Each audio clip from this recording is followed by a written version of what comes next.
partnered today to celebrate the 40th anniversary of the Keizai Koho Center, and you'll hear more about that today. We'll have an opportunity to talk at some length about it, the key role that it plays in U.S.-Japan relations. I also want to, on a personal note, just say how grateful I am that Prime Minister Fukuda has joined us today. He has been a champion for this dialogue through the years, and these last 3 years, he has really been the champion to make sure that we keep doors open and conversations flowing between us and Japan, and I'm so grateful for his leadership. I'm going to turn now, if I can, to my good friend Hiromichi Iwasa. Iwasa-san is a real estate developer. I knew about this remarkable project that he has done at Hibiya in Tokyo, and it was just now that I learned that he's been developing Hudson Yarn in Manhattan. He's got a $5 billion project building over here. Well, that's pretty good, and it's impressive that he is making this kind of an investment. And, pardon me? $5 billion. Pardon? Billion. Yeah, billion. Yeah. What did I say? I don't know. I forgot what I said. It's big. That's all I can say. It's a big project, and it's exciting that he's doing that. And of course, he's done so much wonderful work in Japan through the years. And last summer, the emperor bestowed on Iwasa-san the Grand Cordon of the Order of the Rising Sun. It was the highest tribute the emperor can give to a Japanese citizen, and he was awarded this for the pioneering work that Iwasa-san undertook to create real estate investment trusts as a way to help Japan get out of the doldrums after the property bubble burst in Japan. So you can see why he is an admired leader in Japan, and why he's also a very dear friend. So could I ask you now, with your applause, your warm applause, please welcome Iwasa-san to the dais and for his introductory remarks.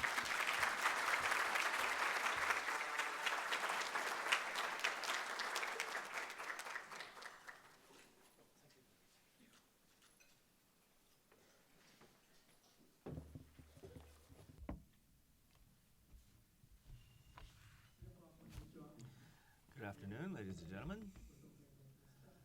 My name is Iwasa. I'm the chairman of Mitsui Fudosan. Dr. Hamre, you gave me all too generous introduction. I'm so grateful. Thank you so much. We celebrate today the 40th anniversary of the Keizai Koho Center with a symposium. And we are grateful for participation from the political and economic worlds in the United States. Now, for 14 years, I have been directly involved in the administration of Keidanren in various committees. Until May, I was also the vice chairman of the Keizai Koho Center. From this experience, this symposium today has special significance, I believe. Let me tell you why. U.S.-Japan cooperation has never been more necessary. As you know, the world and the Asia-Pacific region is faced with a great geopolitical changes. Technology, funds, other things flow more than ever across international borders. There's also a lot of resistance to globalization.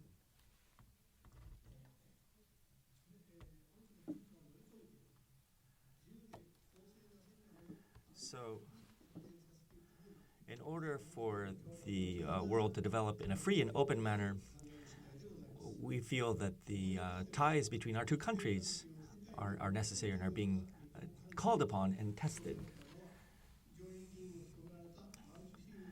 Senator Mansfield, who was the ambassador to Japan, called it the most important bilateral relationship in the world. Now, while the Vietnam War was raging and there was a standoff between the U.S. and North Korea, Ambassador Mansfield thought that it was important for the U.S. and Japan to promote freedom and free economies. Issues have only grown more difficult in these 40 years. We just had midterm elections in the United States. The Democrats won in the House, and so now we have divided government. But it's important, and it's our responsibility between our two countries to cooperate regardless of political differences. In 1978, the Keizai Koho Center was established and has engaged in a wide variety of activities. And one of its priorities has been bilateral relationships. U.S. congressmen, think tank researchers, business school professors, middle school and high school teachers across the United States have been invited continuously by the Keizai Koho Center over the last 40 years. Exactly 1,000 Americans have been invited to Japan by the Keizai Koho Center. Some of the speakers today all of the speakers have had some relationship with the Keizai Koho Center. Every year, we participate in these dialogues. Dr. Hamri and Dr. Green have made many speeches for us. And Charles Freeman, Senior Vice President of the U.S. Chamber of Commerce, has also been helpful to us. I can't introduce all of the speakers in detail, but these are all friends of Keidanren and the Keizai Koho Center, and it's such a pleasure for us to have them participate with us today.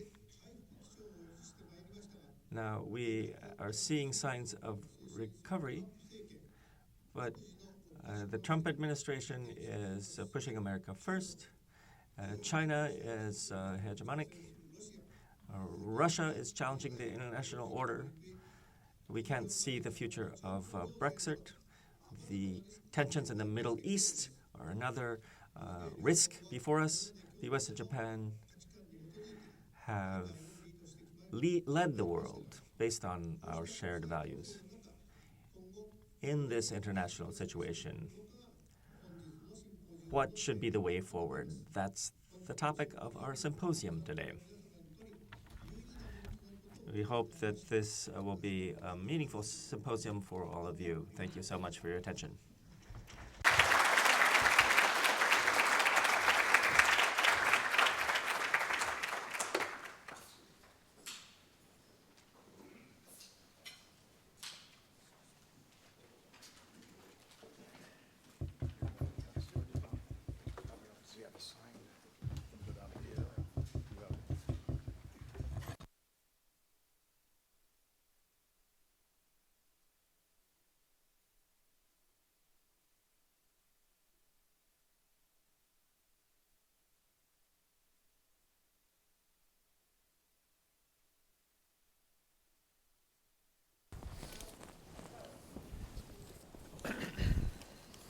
So thank you very much, Chairman Iwasa, for your opening remarks and for your leadership on rebuilding Japan's property market and urban development, and now helping with New York. And we look forward to your Washington, D.C. project after that. I'm Michael Green. I'm the Senior Vice President for Asia and Japan Chair here at CSIS and Professor at Georgetown. We are going to have a panel discussion with the participants you see here on stage to reflect on U.S.-Japan relations, politics, economics over the last 40 years. 1978 was the year that Keidanren established the Keizai Koho Center in an effort to try to explain Japan's economic policy to the United States and the world, and try to build understanding at a time of great, frankly, insecurity in the United States and rapid growth in Japan. And our colleagues at Keidanren wanted to take an opportunity to celebrate that and reflect on it. But it occurred to us that 1978 was really a very, very dangerous year in the world. And that's because 1978 was when I got my driver's license. But also, so many other things were happening in 1978, shortly after the Vietnam War, energy crisis, dramatic changes in Japan-China relations and U.S.-Japan relations. It was really quite an important year. And many of the things that scholars, analysts, think tankers other than CSIS worried about did not become problems. Quite the opposite. Of course, CSIS predicted all of the things accurately at the time. Other relationships that we thought would be troubled became good. Relationships that we thought would be good, for example, with China, became troubled. But there were really remarkable changes across politics, security, economics, diplomacy. And so what we'd like to do is reflect on those 40 years with the panel and think about what it tells us about the future of U.S.-Japan relations and the regional global economies and security policy and diplomacy. So I'll introduce the panelists in just a moment, although they really don't need an introduction.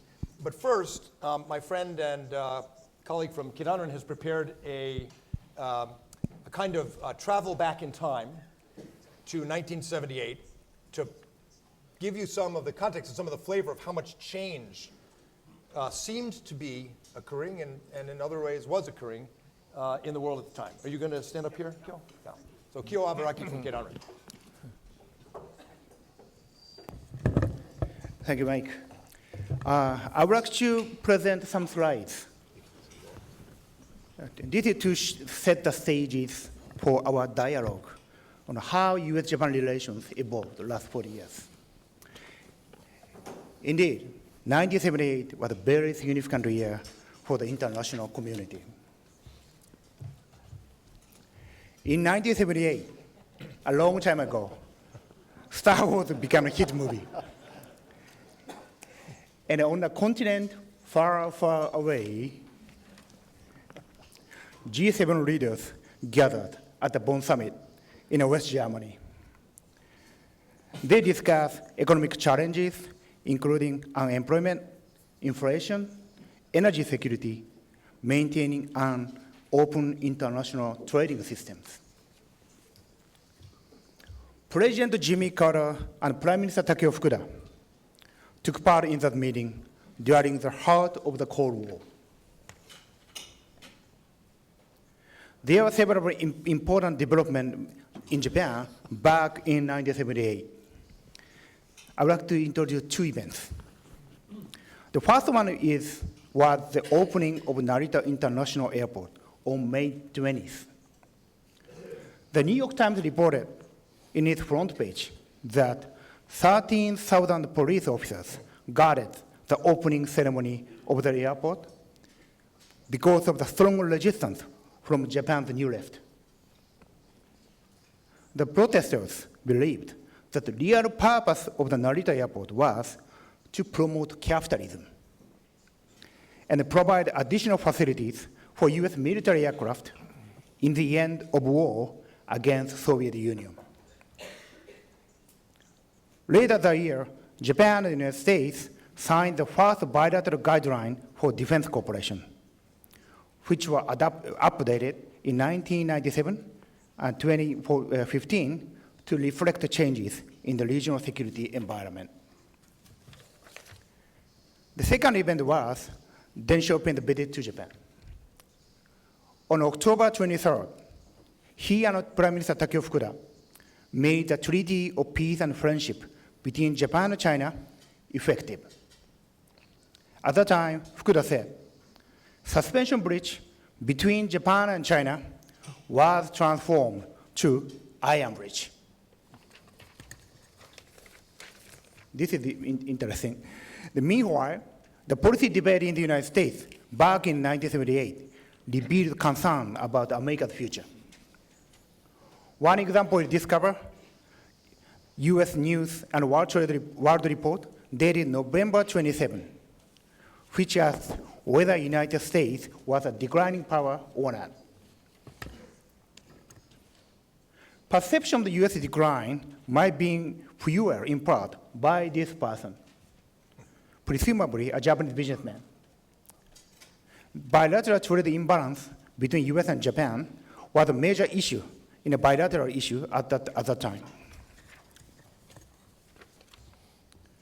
Takeo Fukuda visited Washington in May 1978 and said Japan would reduce its trade surplus with the United States, which was $9 billion at the time. In 1978, two major Japanese items were sold in the United States, were color television and automobile. Japan sold 2 million cars in the United States that year. In 1978, Toyota Corolla was one of the most popular cars imported from Japan. The advertisement said, "Your money's worth and more." This was quite appealing because it sold for just $34.98.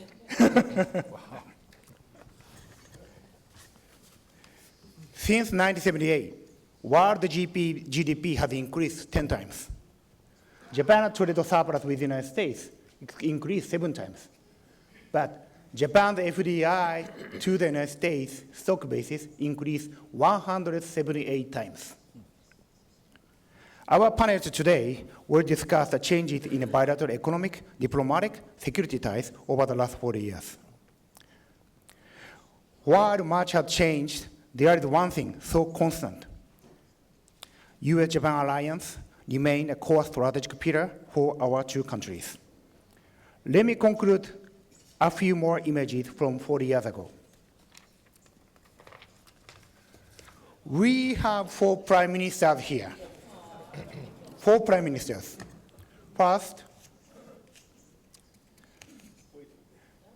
Mr. Takeo Fukuda, 1976, 78. Then, Yoshiro Mori from Ishikawa-ken, 2002 to 2001. Junichiro Koizumi, 2001 to 2006. And ladies and gentlemen, Prime Minister Yasuo Fukuda, 2007 to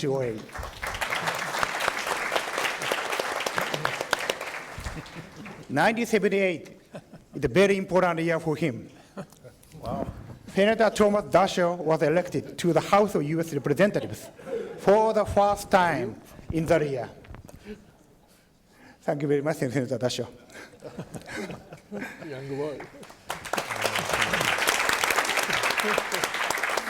Okay, thank you very much. Let me turn it down back to the mic who is going to moderate the first panel. Thank you, Mike. Thank you, Keith. Thank you. Thanks, Kyo. That was very fun. And 今日本当にありがとうございます。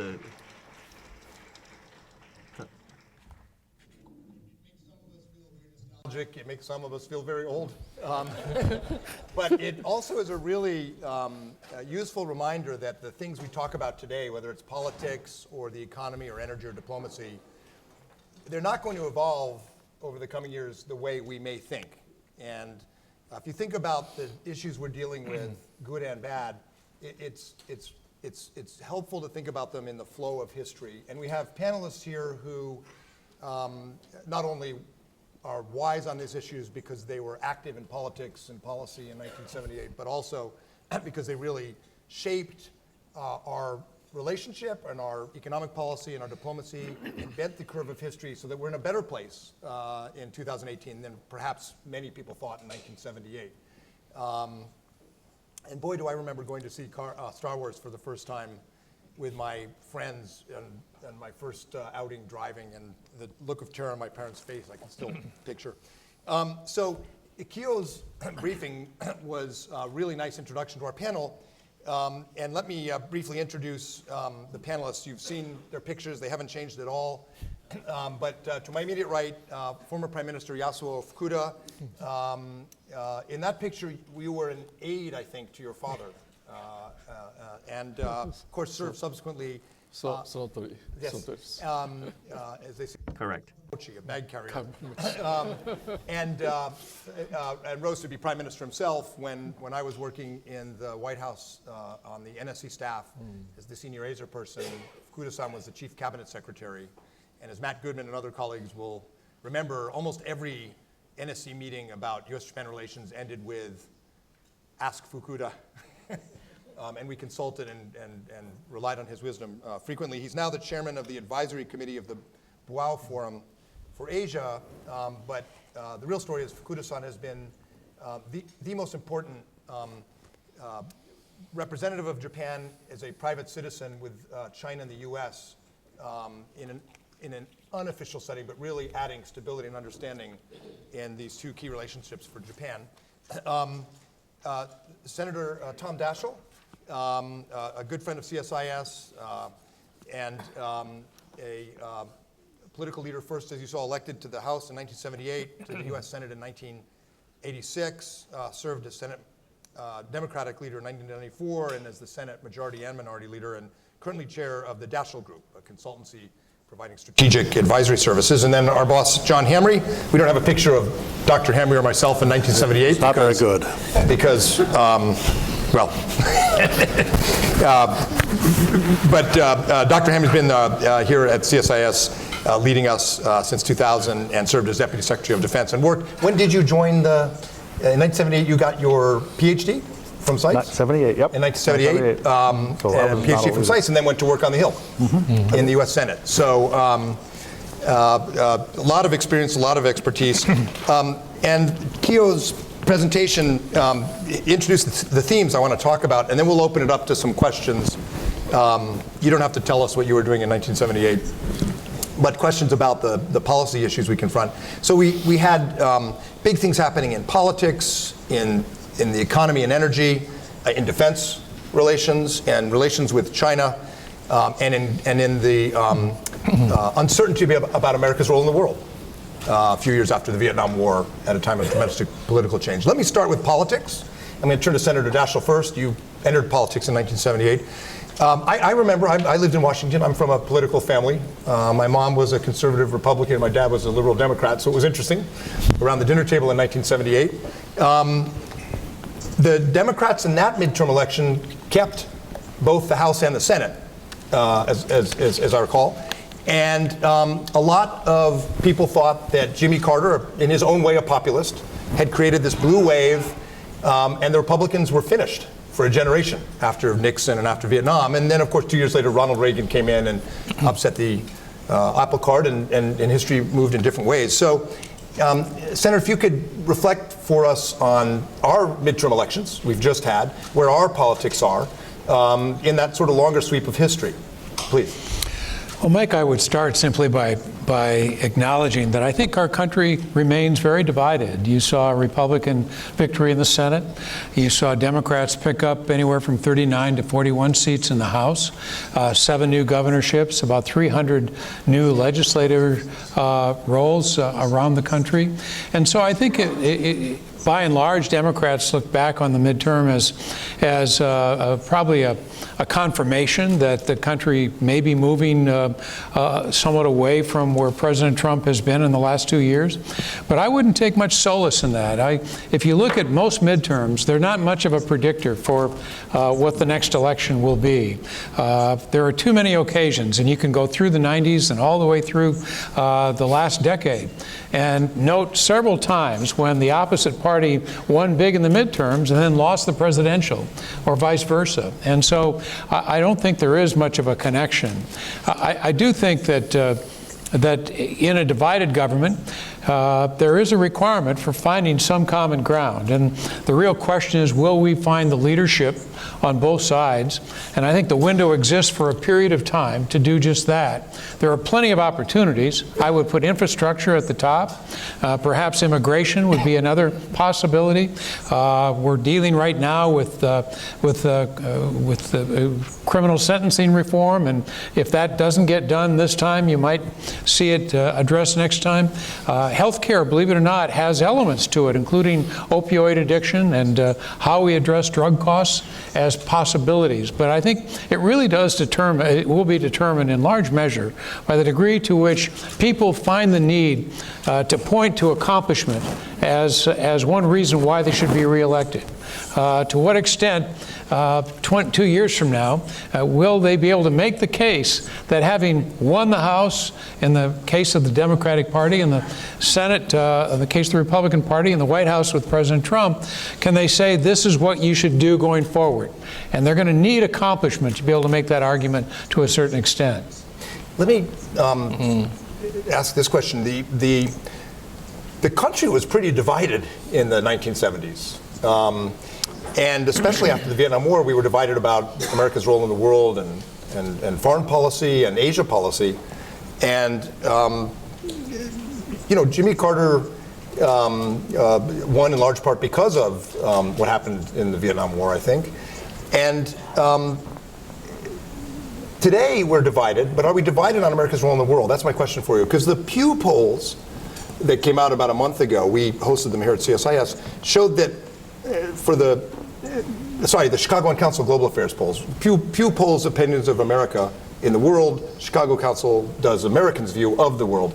And in the Chicago Council polls, which are always interesting every 2 years, the support among Americans for trade, immigration, global engagement, alliances was the highest they'd seen in decades.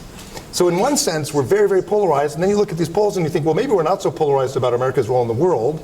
Was it Newsweek or U.S. News had this cover about, will America lead? Are we in decline? Does the polarization extend to our role in the world, do you think, in foreign policy? Or is it more tribal or something different? I think it is tribal to a certain extent. I think there's a recognition of the importance of America's role in the world, and I don't think there's been that much of a diminution.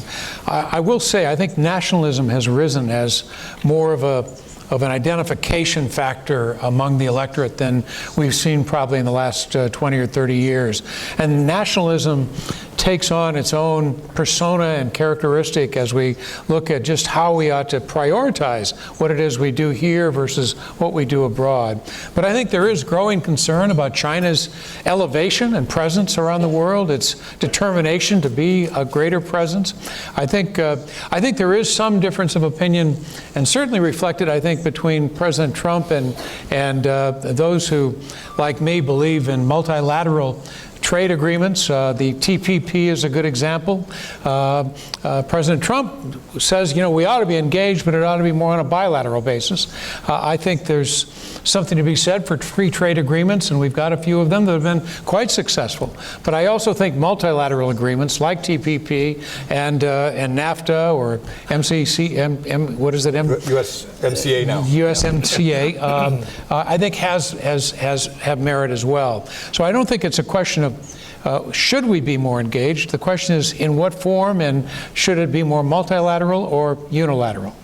So Fukuda-san, in 1978, as Kyo Abaraki showed in his presentation, the U.S. and Japan issued the first defense guidelines. But my understanding of those defense guidelines was, and Sheila Smith will talk about this in a later panel because it's her dissertation topic, but my understanding of those defense guidelines was, in part, the U.S. wanted to negotiate those because there was uncertainty about Japan's commitment to the alliance. And after Vietnam and Japan, there were debates about how reliable the United States was in Asia. And there were probably bigger debates in 1978 about the U.S.-Japan alliance than there are today. But is that right? Do you think in the last 40 years consensus has really strengthened in Nagata-cho and Japanese politics about the importance of the alliance? Or are there still issues that could give us trouble in our relationship, maybe Okinawa or other things? 同盟関係ということで、 As far as the alliance is concerned, I don't think that was the case. There was any question. But as far as the United States was concerned, back then it was Mr. Carter who was in office. There was the oil shock preceding Mr. Carter's election, and there was depression, or not depression, but stagnation, and that stagnation wasn't just in America, but the rest of the world. In Italy, Germany, all these experienced stagnation. And in that context, the U.S. itself became a little more introspective and inward-looking. So at that time, something very similar to what has happened did occur back then. That is a move to regress and take some steps back from liberalized economies in the world. And Takeo Fukuda said that we cannot be inward-looking. We need to promote and continue on with this free economy policy. This is what he advocated at the G5 summit, I believe, and that did occur back then. And Japan was relatively recovering quickly from the oil shock, and West Germany did fairly well as well. So it was West Germany and Japan who advocated the importance of having this global economic growth. So this was 40 years ago, but now 40 years later, something similar is occurring, and I am concerned about what's occurring right now. That was also a time when the U.S. was withdrawing from Southeast Asia after Vietnam and Asia more generally, and your father, Prime Minister Fukuda, started what was called the Fukuda Initiative to expand Japan's heart-to-heart diplomacy in Southeast Asia, yen loans, economic engagement. It was a case where Japan filled a vacuum that was left by the U.S., which in some ways is similar today, with Prime Minister Abe leading on TPP 11, TPP without the U.S., but with a place at the table, even if the serving gets cold. And so in some ways it's quite similar. Do you think that Japan is in a position now to play that role, to step in at a time when the U.S., especially on TPP and trade, is stepping back, and to play a role in keeping Asia stable until the U.S. wakes up? それは日米関係だけということであるなら、 If we're just talking about U.S.-Japan relations, I think that's possible. There is something that's completely different. That has to do with the emergence of China. Back then, it's 40 years ago, its economy was virtually non-existent. So we didn't anticipate any economic issues with China back then. So compared to that time period, they have triple the GDP of Japan. So they went from 0 to having the triple size GDP. So this means that it has a lot of influence around the world, especially for the United States.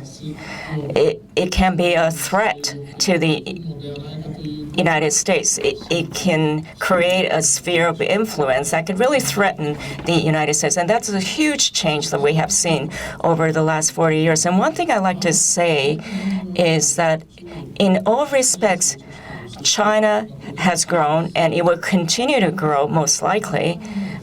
But the overall power that the United States possesses is still a very small presence. And there's one thing I want to say in this respect. I think the U.S. needs to be more confident. What do you think? You're exactly right.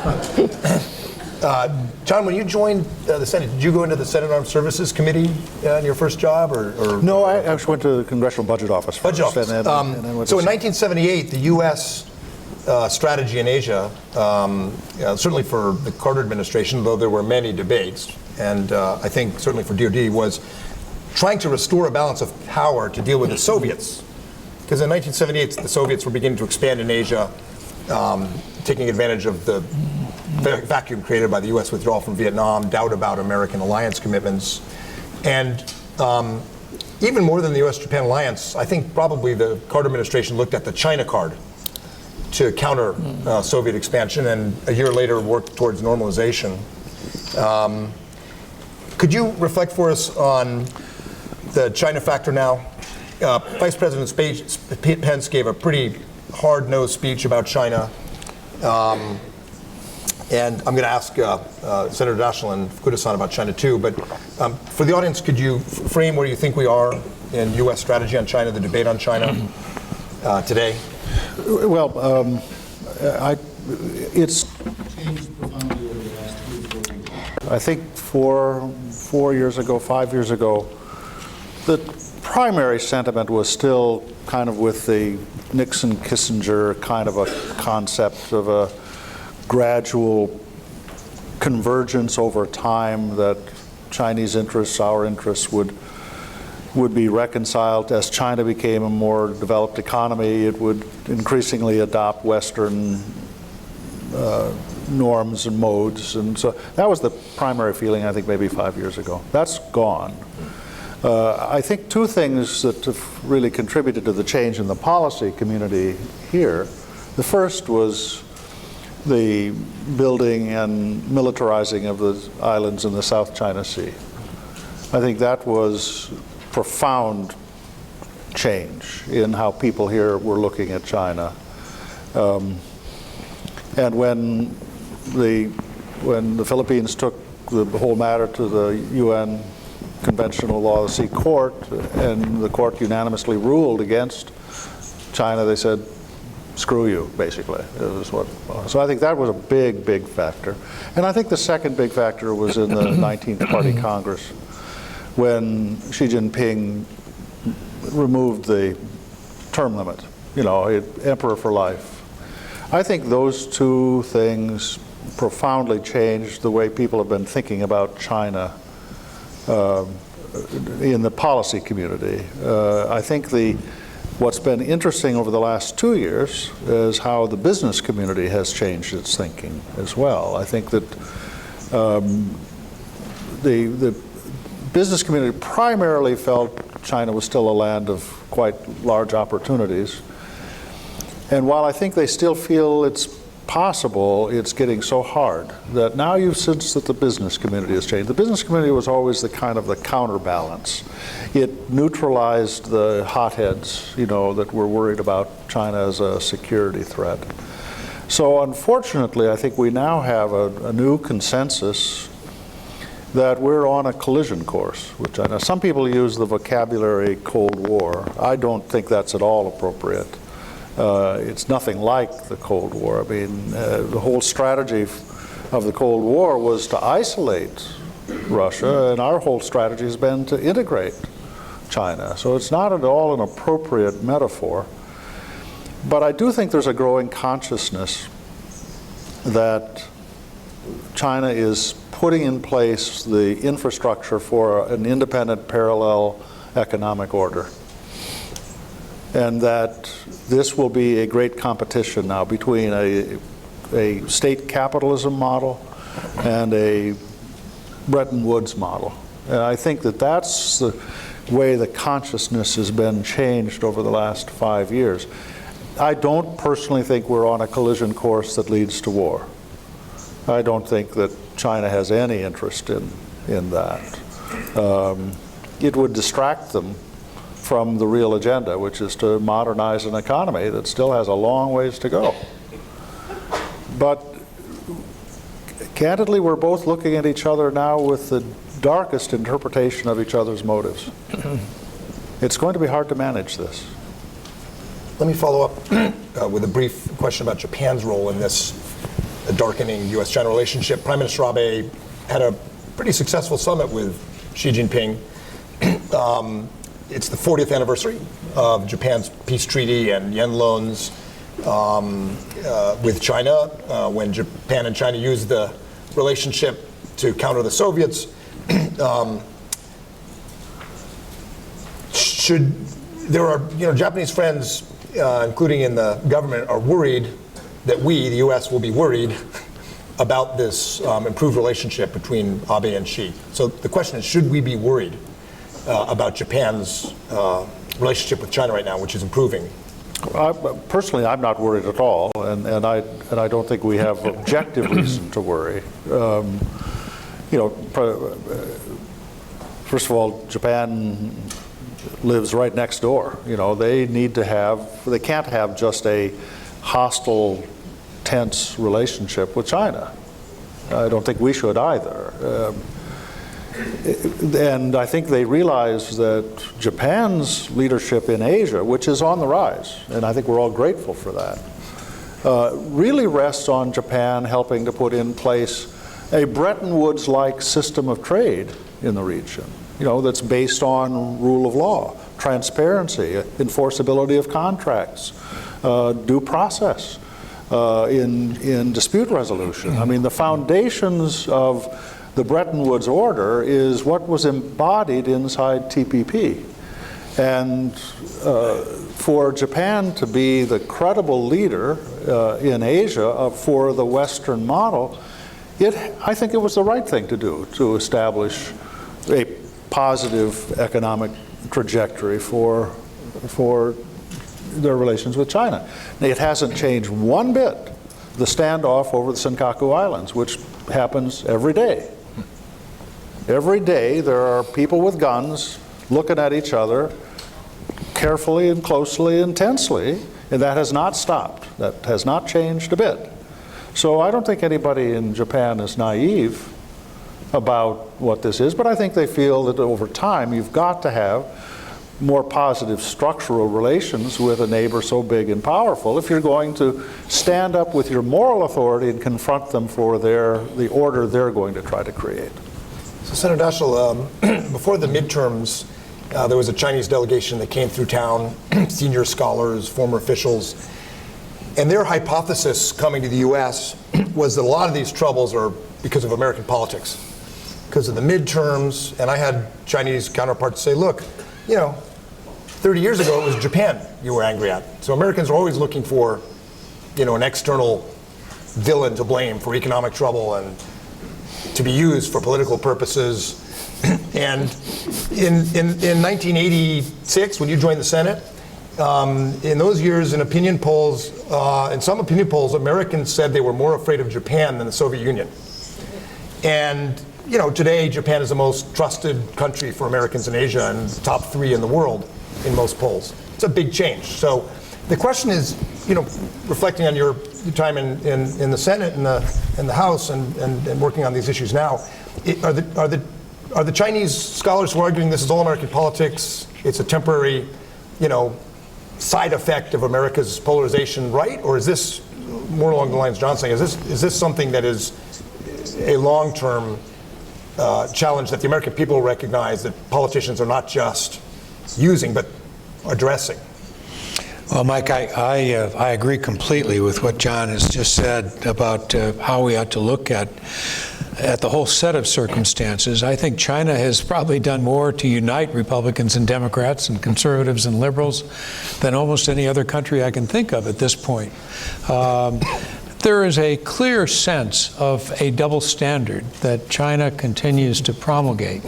Double standard with regard to accesses to its markets, double standard on currency manipulation, double standard on human rights and repression, double standard across the board. And, while Democrats and Republicans probably don't agree on every aspect of each one of these and other issues, there is a widespread realization that China has not played fair, and that while they continue to take advantage of the United States withdrawal to a certain extent from the rest of the world, we see it more as a competitor, I think, than an enemy at this point. We're frustrated with our inability to access their markets and the tremendous access they have to the United States. And I think John is especially right with regard to Japan's role. Somebody's going to fill the void as the United States pulls back. And if the choice is between Japan and China, I hope it'll be much more Japan going forward.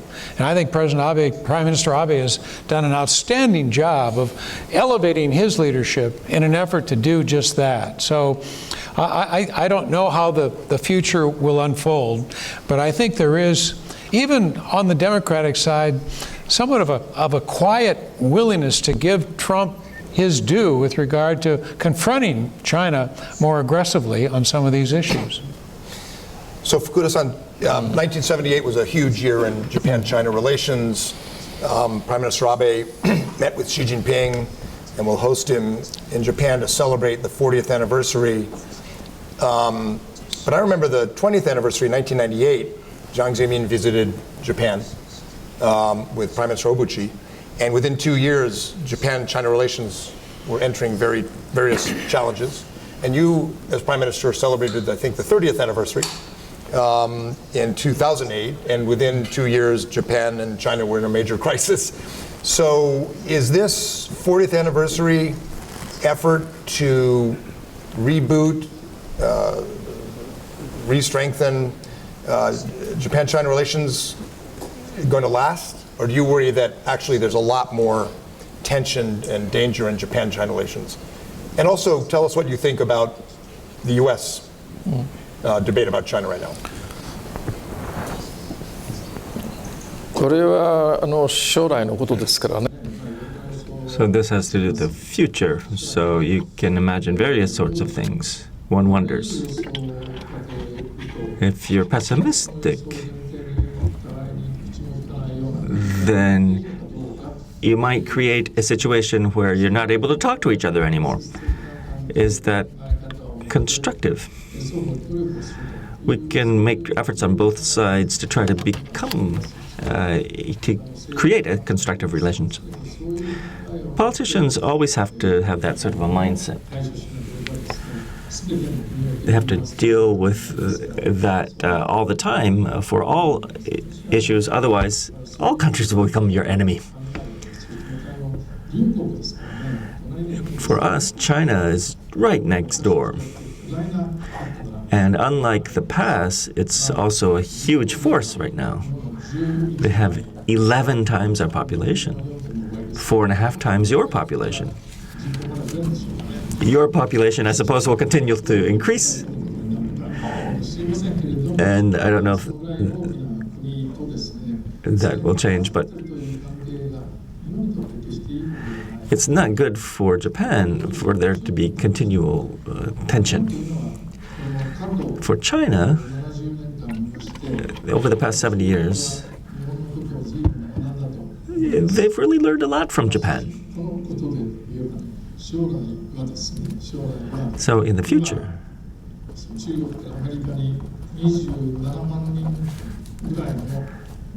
270,000 Chinese are coming to study in U.S. universities. They're speaking English, and they will bring home English-type thinking, U.S.-type thinking, and what should be done. In the future, I think the U.S. and China will have a chance to become two countries that are quite close. If you emphasize that aspect, if you say that the U.S. and China could cooperate, I think that it might be more constructive to be optimistic in that way. Unfortunately, China's current actions are not very praiseworthy, probably. But China itself, I think, is in the midst of wondering what to do.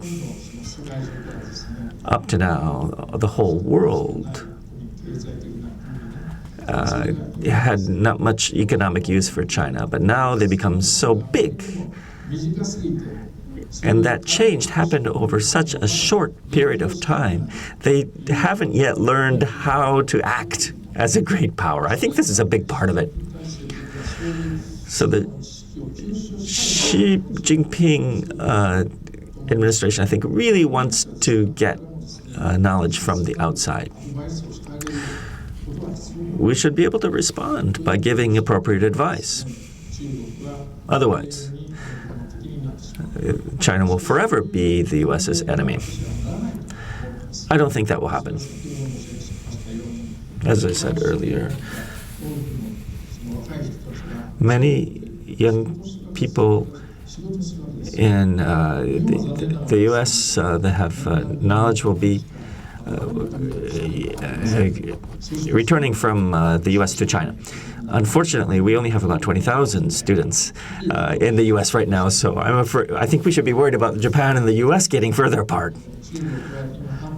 But China's still in a developmental stage. What sort of advice should one give to a country in a developmental stage? I think that's what America should be thinking about. Another issue, the last one I'll touch on before the questions that Keho had in his retrospective. 1978, Americans were scared and convinced that we were so dependent on foreign sources of energy that we couldn't lead the world, that our economy would be vulnerable. And here we're a net energy exporter. We're energy self-sufficient, which probably in 1978 no one could have imagined. Maybe people were thinking about nuclear, but the next year we had 3 Mile Island, right? So if you could go back to the John Henry of 1978 and say something other than get a haircut, what are the lessons? What should we have enormous, as we worry about China, we have enormous assets that all of us in 1978 would have died for, and particularly natural resources and energy. And look at China. It doesn't have enough water. It doesn't have enough energy. So can you put that in context for us, our energy self-sufficiency, some of the strengths we might have, or maybe they're not strengths. Maybe we're wrong about that. No, I think we have enormous strengths and resources that we don't really appreciate. I don't think we do very objective net assessment of American strengths and Chinese strengths. Harold Brown one time in a very famous hearing said he thought it was very fortunate that it was the Soviet Union and not the United States that was surrounded by hostile communist powers, and that the fact that China really doesn't have allies is an enormous issue. I think it's very, we didn't really appreciate how important these allies were going to be probably in 1978. We were quite self-centered. We were still so busy recovering from the trauma of the Vietnam War. But now I think we don't adequately appreciate how profoundly valuable these allies, led by Japan now, are in Asia. I mean, this is the greatest opportunity we have. So I also don't understand then why we alienate them by bullying them on trade issues. That doesn't strike me as being consistent with a strategy of a long-term campaign to ensure that the Bretton Woods order that we created so valuable to us prevails in this long-term competition.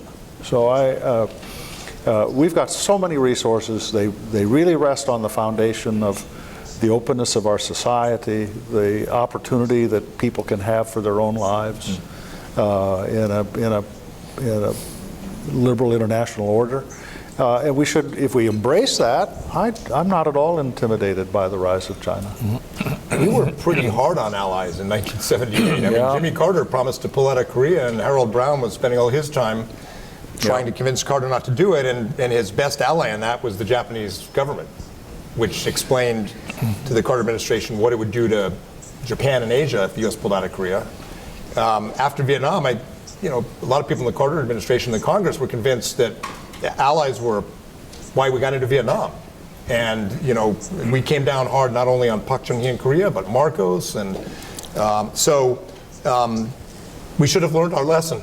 We need these alliances for the long run. So the history it doesn't repeat, but it makes you think about what counts. So let me open it up to questions. It doesn't have to be about 1978. On the themes we've addressed. We have microphones, and raise your hand, and I can see most of the room. Why don't we go way in the back, because you're closest to Sophie's mic. And if 簡単に自己紹介をお願いします。Kirk, I'm a journalist. You referred to bullying Japan on trade, but the trade problems with Japan remain as intractable as ever, and the trade difference or deficit is almost as high as ever, and investment in Japan is as difficult as ever. So I wonder what's being done about these issues. Perhaps Mr. Fukuda could address that. I certainly would be interested in his comments. これ貿易 Well, actually, the trade deficit has improved considerably in 1985. Up until then, it was a really big trade deficit. And Japan had a $2.3 million automobile export plan. But Japan decided to cut it voluntarily to 1.6 million vehicles. In 1985, there were the Plaza Accords. And Japan had a dramatic appreciation in the value of the yen. It was doubled. 240 yen to the dollar became about 120 or so yen to the dollar in just 1 year. It's really unthinkable now for such a thing to happen, but we went that far. It was really to meet U.S. requests. And after that, we made efforts to recover our economy with public investment and so forth, to reduce our trade surplus. So with China, China also has a trade surplus, but in 30-some years, I think China has almost replaced Japan. But there are problems on the U.S. side, too. You can't blame a trade deficit always on the other country. For example, not for 20 years, not for 30 years, even for longer, there has been a trade deficit. What does the U.S. think about this? I think the U.S. thinks about what actions it should take for itself. Japan has taking a lot of efforts. It's in the process of making a lot of efforts, but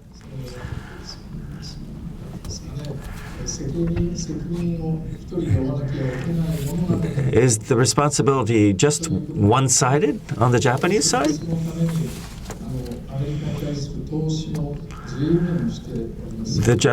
Japan has invested tremendously in the United States. Mr. Iwasa mentioned this earlier. But Japan is investing very large sums in the United States, and this is continuing, and this is part of our efforts, and we would hope that you would bear that in mind. Cared a lot about the bilateral trade deficit with Japan and about those numbers. And we know President Trump cares, but do you think the Congress cares that much about the bilateral trade deficit with Japan? Is it a political issue, or is it really just the president's pet issue? Well, I think trade itself is a large issue. I think, as you look at the campaign rhetoric across the country, trade was viewed as sort of one of those generic issues that both sides used, primarily in terms of economic vitality in this country. And there were advocates of trade that many of us believe were articulating the point of view that the more we trade, the stronger the economy. There are those who argue that trade has actually jeopardized jobs in this country and is responsible to a certain extent. But I don't think there's much focus at all on bilateral trade deficits or surpluses. That really doesn't elevate to the level of understanding or debate that otherwise the larger trade issue does. Thank you. Good question. Let's see. I want to look over this way too. Just so always call on the gentleman with the beard. Yes, you have a beard. Thank you. Sorry, I'll stand. My name is Anshu, inside U.S. Trade. It was suggested here, actually at CSIS, I think last month, that Japan could potentially play the role of a mediator between the U.S. and China in their conflict.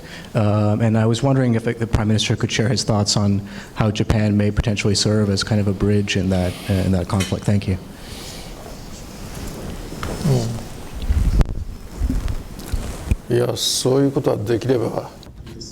That would be wonderful if it were possible for Japan to have an international role, a significant international role. But before talking about that, the significance of Asia to the United States, you remember this, Michael, I'm sure. Asia was and is a growth region. The growth of Asia is sustaining the world economy.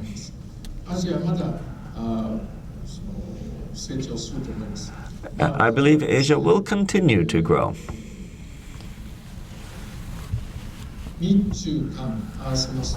If you add Japan, China, and South Korea, I think that accounts for more than 30% of the world economy. If you include ASEAN, which is steadily developing, and I think 5 years from now, ASEAN will have an economy as large as Japan. So that would become 35, 36%. If you include the United States, that's more than half the world's GDP. Namely with the US and Asia, not including India, for example. There's a chance that Asia can grow that much. So for the United States, I think it's very important to think about how to approach Asia. Of course, the relationship between Japan and the United States is very key, and the extent to which it can be used for cooperation is going to be important. If Japan's relationship with China is not favorable, this could hurt China, and it could stop Japanese growth. If you look at Southeast Asia as a whole, we might not have the same kind of growth that we've had. So effects from this region could spread worldwide. I think there's quite a bit of a chance of this. I think we should keep it in mind.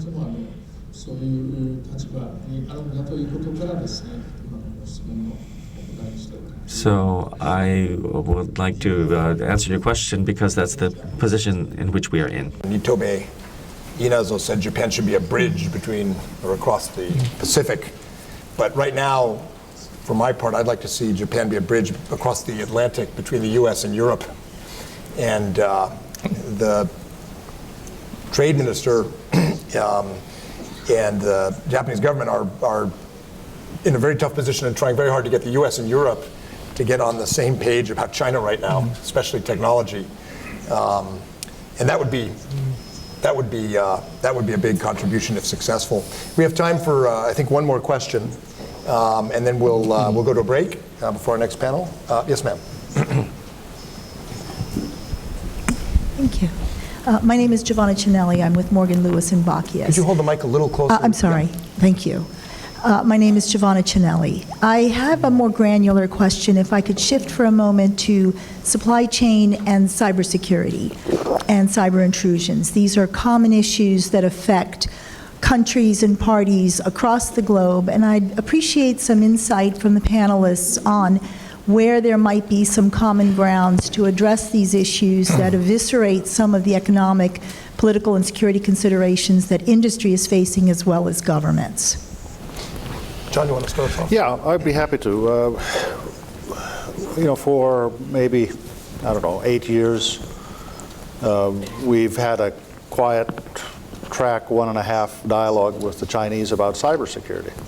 And the centerpiece of it is that, look, we're going to continue to spy on each other. I mean, that'll happen, And we're going to develop cyber weapons if we have to use them against each other. That'll happen. So let's not kid ourselves. Let's not be naive about it.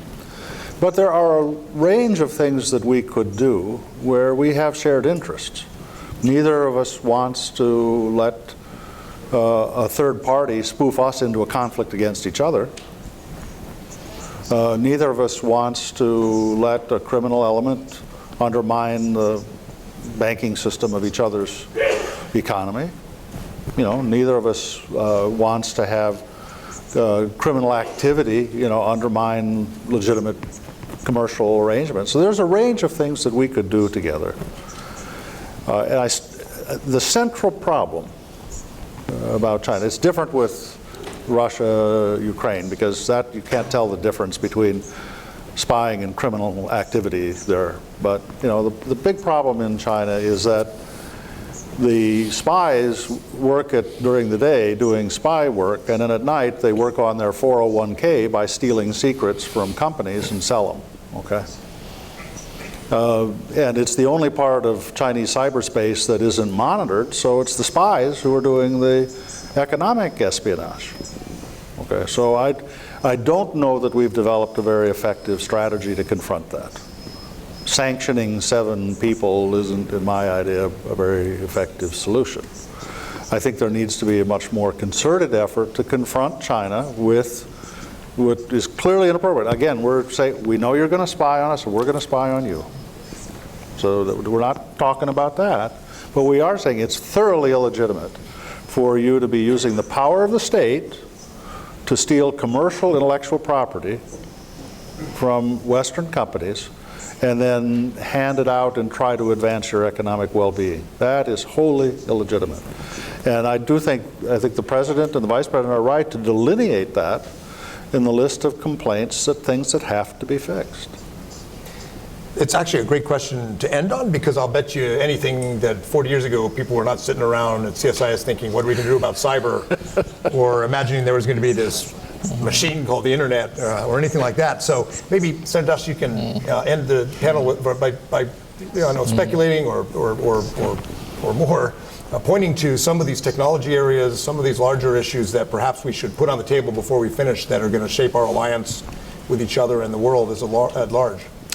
Well, Mike, I've asserted with some emphasis every time I get the opportunity that it is critical we recognize how transformational technology is in our lives. It's affecting every aspect of the way we live today, the way we communicate clearly, the way we do our business, the way we govern, the way we live in both global and in very narrow senses of the word. Technology is changing everything. We ignore, obviously we embrace the benefits, but we ignore the challenges and the real problems that come with that at our own peril. We don't know yet the degree to which Russia or other countries may have interfered. We know that they did with past elections. So we've got to be cognizant of the impact that this is having. I'm very confident and somewhat optimistic that given our technological prowess and our innovative skills, we are going to be able to get on top of this. But I would say right now we're behind the curve. I think it's going to take real leadership and a concerted effort in a public-private manner to ensure that we get on top of all of these challenges over the course of the next several years. Perhaps our future depends on it. Thank you all. Thanks for joining us in this discussion. We'll take a 15-minute break. There's coffee in the back. We'll have 2 panels after that. My colleague Matt Goodman is going to lead one where we get more granular on trade and economics, and then I'll come back with Sheila Smith and Noreen Ishii to talk about the security and defense challenges. But let's wrap up for now by thanking the panel for their wisdom.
don't tell him.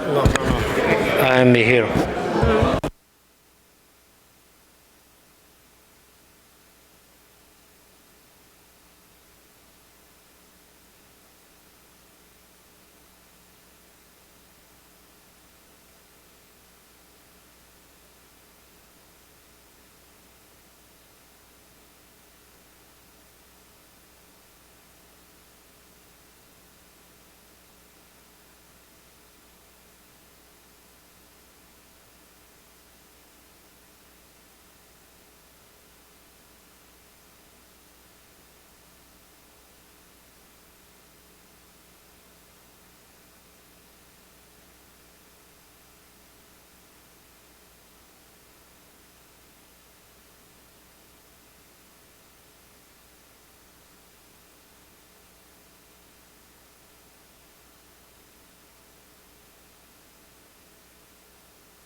Okay, everyone, can I invite everyone to take your seats again, please? Could I ask everyone to take your seats again? We're going to get started.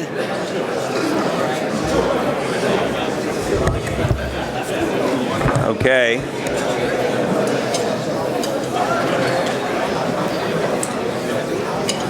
We have... Okay, please take your seats. Thank you. Well, welcome back, everyone. My name is Matthew Goodman. I am Senior Vice President, and I hold the Simon Chair in Political Economy here at CSIS, and I'm delighted to join my colleagues John Hamre, Mike Green, and others in welcoming you and our friends from Keidanren to CSIS again for this terrific event. I've already learned a lot and look forward to learning more. So I'm going to be moderating a panel in a minute on bilateral economic relations, and I'll introduce the full panel in a moment. But first, I'd like to begin by introducing our first speaker, Mr. Shigeru Hayakawa, who is Vice Chairman of Toyota Motor Corporation and Chair of the Committee on U.S. Affairs at Keidanren. Mr. Hayakawa graduated from the University of Tokyo with a bachelor's degree in economics in 1977 and joined Toyota Motor Corporation that year. So a year before 1978. He's been there 41 years. He's had a very distinguished career at Toyota since then, covering a broad range of issue areas, including public affairs and Toyota's business activities in North America. He was named Vice Chairman of the Board of Directors in April 2017. We look forward very much to hearing his perspective on the U.S.-Japan economic relationship, so please join me in welcoming Mr. Hayakawa to the podium.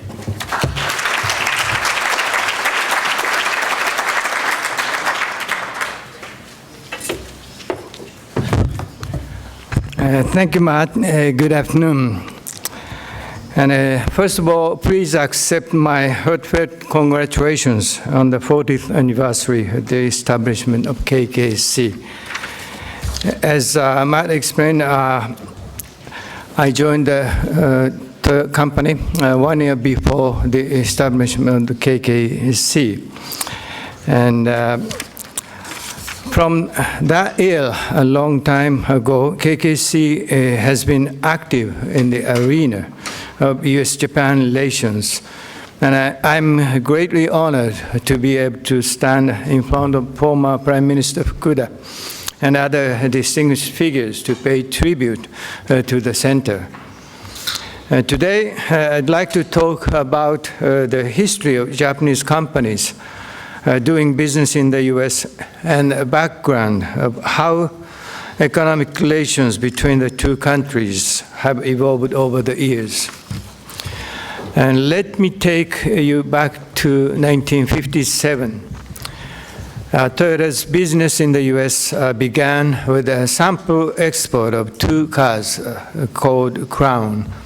And now, over 60 years have passed since that humble start. The Crown had been designed for the Japanese domestic market, and it was underpowered for American drivers and roads, especially highways. But as you all know, the U.S. and the global world was impacted by not one, but 2 oil shocks in the 1970s. And these crises gave rise to the popularity of Japanese compact cars because of their affordability and high fuel economy, which continued to dramatically improve over the decade. And meanwhile, the Detroit-based automakers struggled to respond to the changing landscape, which regrettably led to deterioration in business results and widespread employment reductions.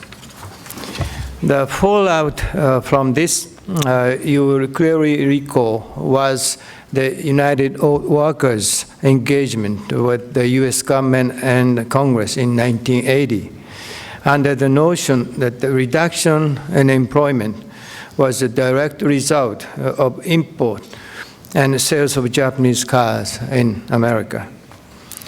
And the protectionist policies to reduce the import and sales of Japanese cars and to protect the U.S. automakers became acute. With the pressure rising, Japanese automobile manufacturers implemented voluntary export restraints from 1981 and started local production in the US. In 1982, Honda set up production in Ohio, and Nissan built a plant in Tennessee the next year. And Toyota began local production in California together with GM in 1984. And 4 years later, Toyota opened our own plant in Kentucky. Even after the Japanese voluntary export restraint initiative, the US-Japan friction over automobiles continued. In the US, the parts industry suffered as their business results were tied to their Detroit-based customers. On the Japanese side, there was a sharp appreciation of the yen against the dollar due to the 1985 Plaza Agreement. In the mid-1990s, things were coming to a boil based on the criticism that Japanese market was closed to US car imports. 100% taxation on luxury cars was threatened through Super 301. And thereafter, auto-centered trade issues between the US and Japan quieted down after the 1995 US-Japan Auto and Parts Agreement was concluded. Looking back, the journey of Japanese automakers in America has been filled with many challenges. In each period, Japanese manufacturers had to make efforts beyond a present practice, whether it was to accept a self-imposed export restraint, start and expand local production, or significantly increase US parts purchasing. Throughout the years, it was always essential to work very hard so as to be accepted in the US. In this process, we received the understanding and support from many US customers, dealers, parts manufacturers, local community, and from many other stakeholders. I personally will never forget the tremendous support we received during this period from many of you here to strengthen the US-Japan relationship. I'd like to take this opportunity to express my deepest gratitude for your kindness and assistance. As a result, Japanese automakers now have 24 manufacturing bases in the United States and 43 R&D and design facilities, and have created 1.5 million US jobs. The number of vehicles imported from Japan is now half what it was 30 years ago, while the number of locally produced vehicles in the United States have more than doubled. And that's not all. The value of US parts purchased has increased dramatically from $9 billion in 1990 to over $70 billion last year. We are delivering Made in America cars to many, many customers, and we are proud to be a member of the US automobile industry. And the story is not over. Many Japanese automakers continue to make various efforts, not only to increase investment and employment, but to be fully recognized as a good corporate citizen of the United States, now and always. And let me conclude my remarks here, and thank you again for the opportunity to speak to you today. I look forward to having the continuous dialogue later. Thank you very much.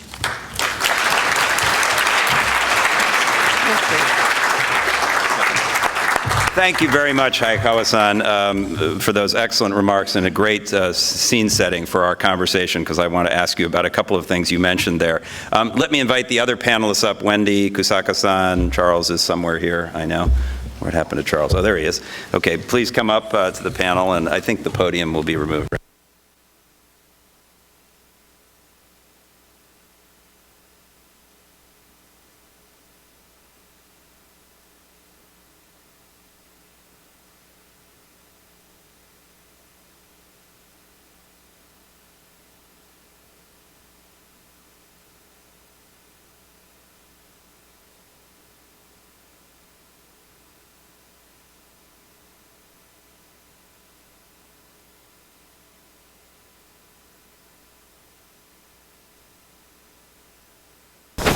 Okay, can people hear me? All right, I'm delighted to introduce the rest of our terrific panel. Next to Hayakawa-san is Kazumasa Kusaka, who is chairman and CEO of Japan Economic Foundation. He's a professor at the University of Tokyo, and he's former vice minister of what was, I think, then called METI, pre-METI, the Ministry of Economy, Trade, and Industry today. Kusaka-san served at METI for 36 years, focusing on, so again, he predates 1978, I think, focusing on various issues, including international energy, the economic integration of the Asia-Pacific region, the Doha Development Agenda at the WTO, and the Kyoto Protocol. Delighted to have Kusaka-san. Thank you. Next to Kusaka-san is a familiar face here at CSIS, Wendy Cutler, Vice President of the Asia Society Policy Institute and former acting deputy U.S. Trade Representative. She covered various issues during an illustrious career at USTR. Why am I reading this? I know all of this. Wendy was the chief negotiator on Japan, including during the Trans-Pacific Partnership negotiations. She also negotiated agreements with Korea at least twice. And did APEC work and various other important negotiations at USTR. So delighted to have Wendy with us. And also don't need to read this one, but Charles Freeman, my good friend at the end, a senior vice president for Asia at the U.S. Chamber of Commerce. Charles brings a breadth of experience as former assistant USTR for China affairs. He's worked in at Pepsi Company and for government affairs at Pepsi Company, and he was chairman of China Studies here at CSIS. I almost forgot that. He used to run our Freeman Chair here at CSIS. Delighted to have Charles with us as well. So since we're doing this historical perspective, let me start by asking all of the panelists, starting with Kusaka-san, the question about what has changed in U.S.-Japan economic relations in the last, let's say, 40 years, if you remember that far back. I think Charles, Wendy, and I were in grade school in 1978. But in 1988, Wendy and I joined the U.S. government. I think Charles was sharpening his claws as a lawyer and a China hand. And so 30 or 40 years back, what do you think is the most important thing that has changed in U.S.-Japan economic relations? Kusaka-san. Thank you, Marshall Goodman. You just brought me back to 1978. That's when I was working in METI's automotive division as a deputy director. So that is at the beginning of U.S.-Japan auto trade issue. So from 78 to 80 at the automotive division, and then I was transferred to Deputy American Desk of Trade Policy Bureau. So these 4 years, I spent most of the hours on U.S.-Japan and automotive issue. At that time, that series of sectorial conflict had happened. Color TV, steel, automobile, and semiconductor, finally. When we contained these sectorial issues, then we moved to a kind of the so-called behind-the-border measures, starting to discuss government policy measures which influences trade or investment and consumption, and finally that's translated into balance of payment, deficit or surplus. And the Japanese side had thought that Japan is market economy country. So there's no way for us to deliver market share as government. So discussing number of cars or market share is outside of government power. So we opted for such kind of that policy dialogue side. So then these issues had been more or less that exhausted. Our bilateral relationship developed to beyond narrowly defined bilateral issue to the so-called common agenda. We started to discuss respective growth strategy, energy and environment, and in some cases that China as hidden agenda.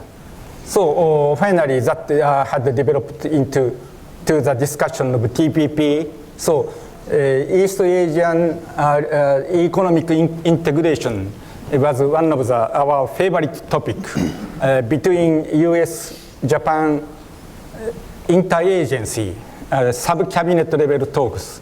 So I would say, yes, we started from sectorial issue, but moved to really full-fledged dialogue on respective government policies. And then to discuss what would be our common interest for US and Japan to work together bilaterally or regionally or globally. So at that time I was saying that US-Japan trade conflict is a kind of minor quarrel or conflict in marital couple. So husband and wife have some minor trouble, but that would trigger better communication and go up to the next stage. So in that sense, I very much that enjoyed having the part of this relationship. And until last year, I came to this town looking forward to have a meal with late Ambassador Clayton Yaita, whom I very much respect, and he's very much liked in Japan, and listen to his wit and wisdom, and discussing past trade conflicts as well as TPP. So that's the relationship is something like that. Excellent. I would say. Well, thank you, and I agree with you that this change from our focus on narrow bilateral issues to a sort of broader common agenda is really a central change from that period in my experience as well. Wendy, how would you answer that question? What's the biggest change from your point of view? Well, first, some small changes. Mm-hmm. Well, first, there's now a direct flight from Washington to Tokyo, and that Thank you, Zenniku, ANA. Yeah. I don't know, between United and ANA, that allowed us to meet more, and allowed us not to have to meet in Hawaii. Thank you. Second, the Hotel Okura has been raised. There still is the South Tower. They're moving another, they're building another hotel for the 2020 Olympics. But that clearly was a venue where a lot of these negotiations were settled. A lot of spats happened there, and a lot of history there. And then just a personal change, and I'm going to turn to Kusaka-san. In the old days, when I used to go to METI, I don't think anyone was too happy to see me. Just about 3 weeks ago, I went to METI, and faces are lighting up there. Miss Cutler's coming, so things are changing. But from a broader perspective, just two things, I'll put them on the agenda pretty quickly. One, I think it's just the explosion of foreign direct investment by Japanese companies, many of them in the room. That's really changed the equation in our bilateral relationship.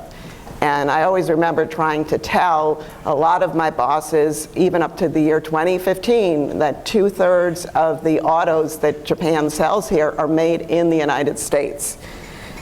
Second, I really think a pivotal moment or transformation in the U.S.-Japan bilateral relationship, but also Japan's ability to really integrate in the region and the world, was the decision to open up its agricultural market.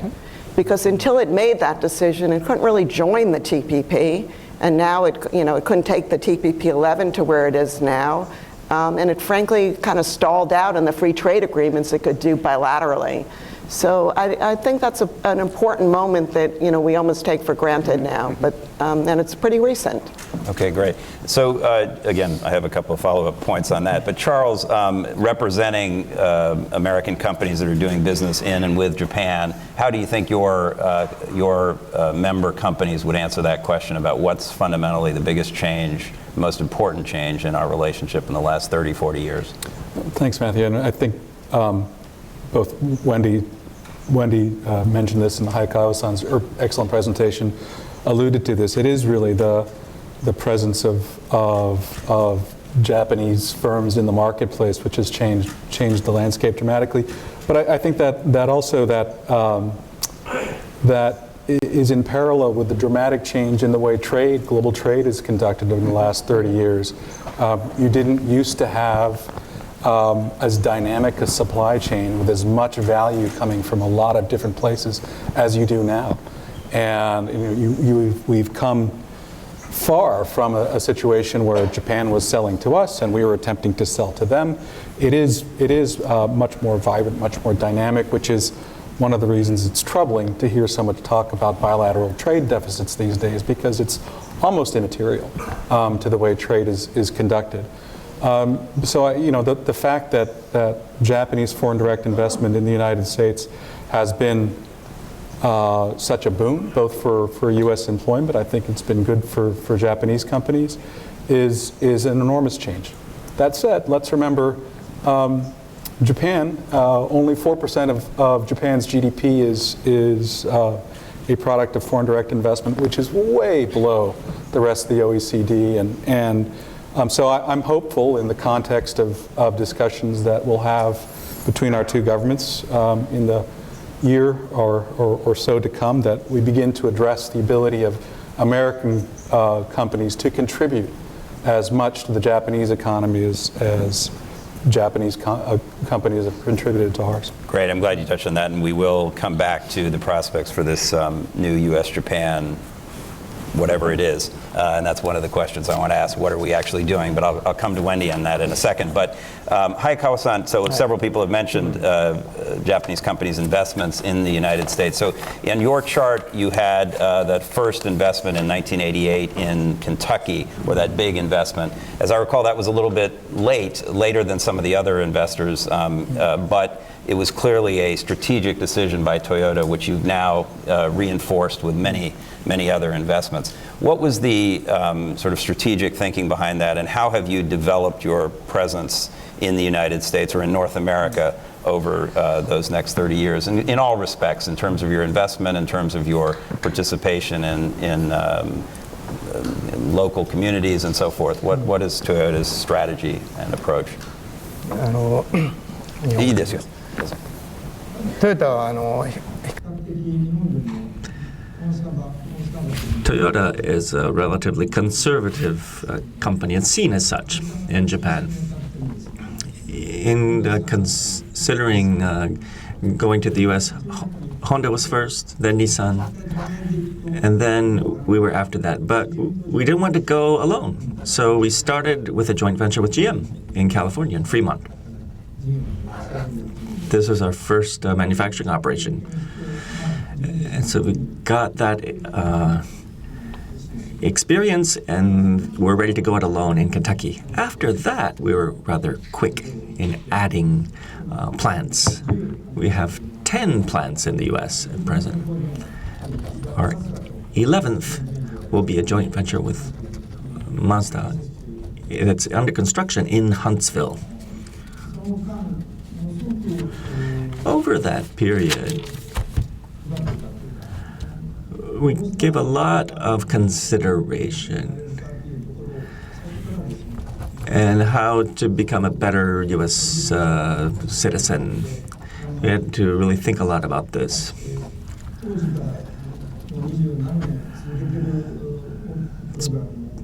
We have programs that have been continuing for more than 20 years in Louisville, in Kentucky, family literacy for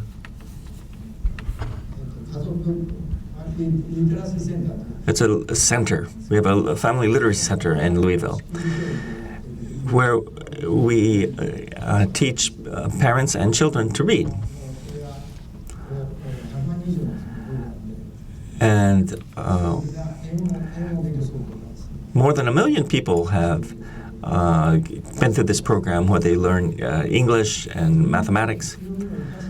We try to make use of our strengths to contribute to society. We have the Toyota production method, which is a way to create products in an efficient way without waste. And we've tried to make use of that to help solve problems in the United States. For example, after Hurricane Katrina, there were a lot of houses that were destroyed.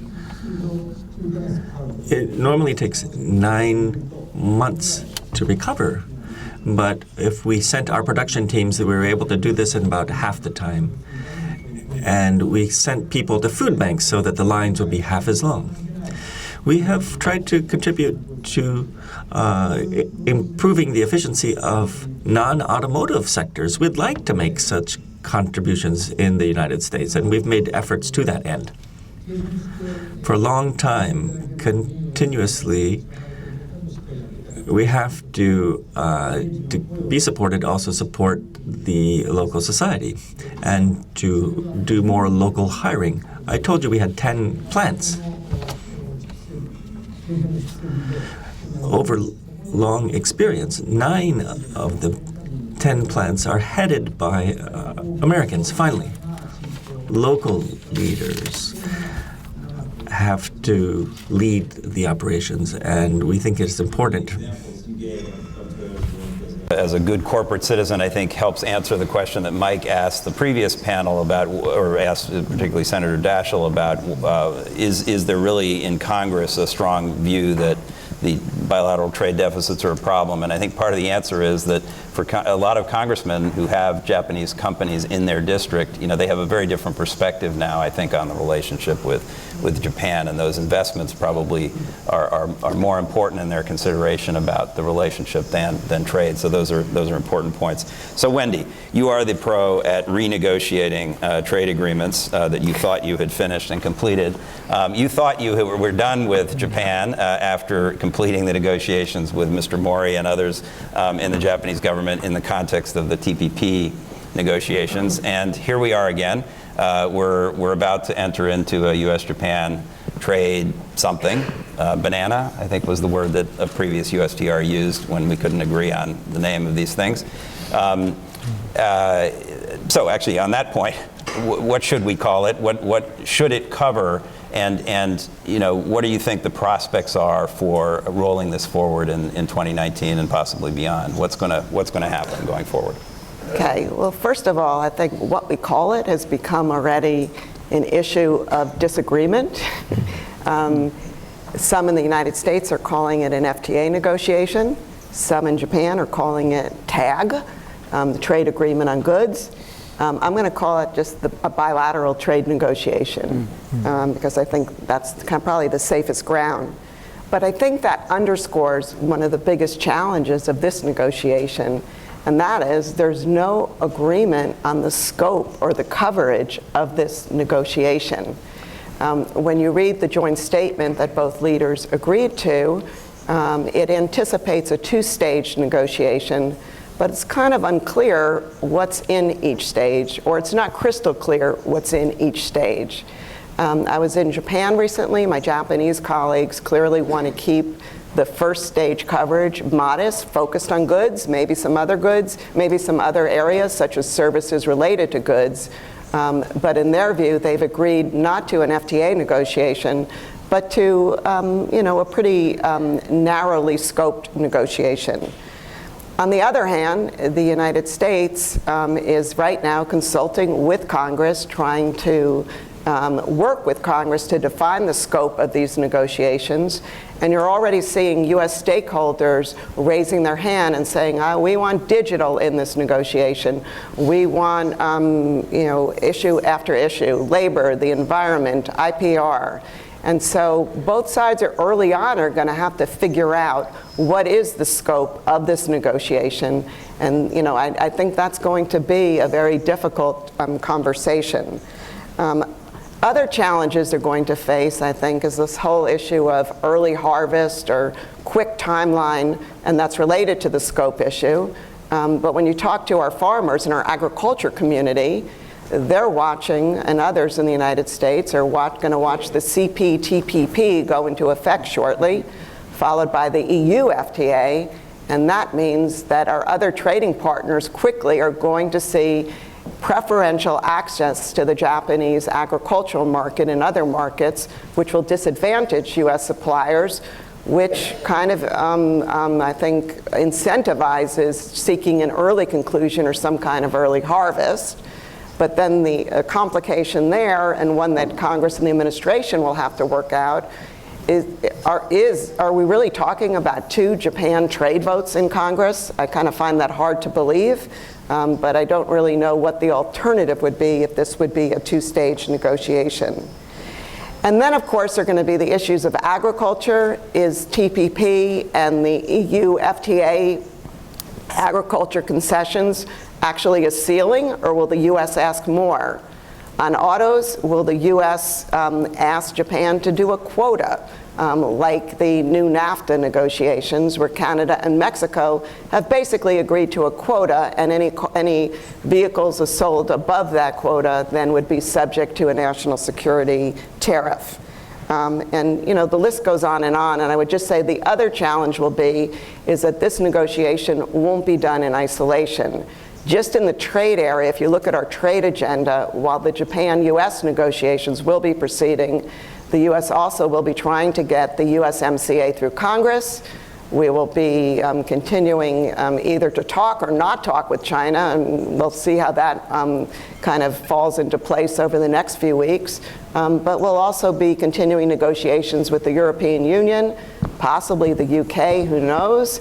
And all of those developments, I think, have potential impacts on the U.S.-Japan trade negotiations. Okay, great. So much more to ask about. But Kusaka-san, if you were back at METI and facing this possible negotiation on, or this prospective negotiation on trade, would you be arguing for a very quick, narrow negotiation or for something broader? And I'm going to challenge you by saying, why not something broader in the sense, something that looked more like a free trade agreement? Because you said that the power of the U.S.-Japan economic relationship is in what we do in third countries or in our common interests. And there's a lot in an FTA, or certainly in TPP, that gets to rulemaking and norm setting across a wide range of issues that, frankly, will help set standards in the region. So would you be potentially advocating for something broader than just a narrow goods-oriented negotiation?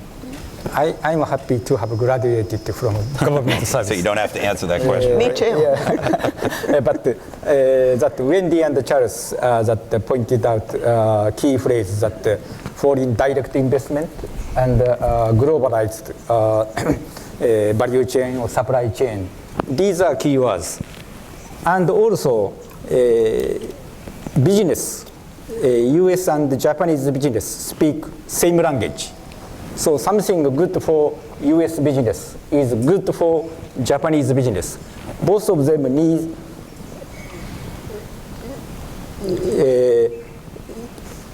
business good, favorable that the business and investment environment in, of course, respective country and in the region or globally. So we need not to be too much reduced to bilateral context. So in that sense that we do need some kind of ambiguity, flexibility, as we have seen in the agreed language,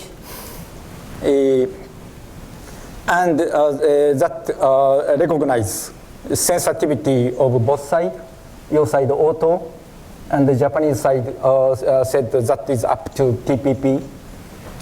And the reason why we, at this moment, according to my understanding, that we are not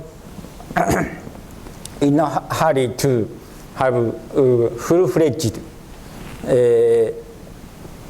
current version, modernized version of FTA. That language issue is Japanese side think that current FTA is it does include rules and others, and this one is older version of FTA. So they use that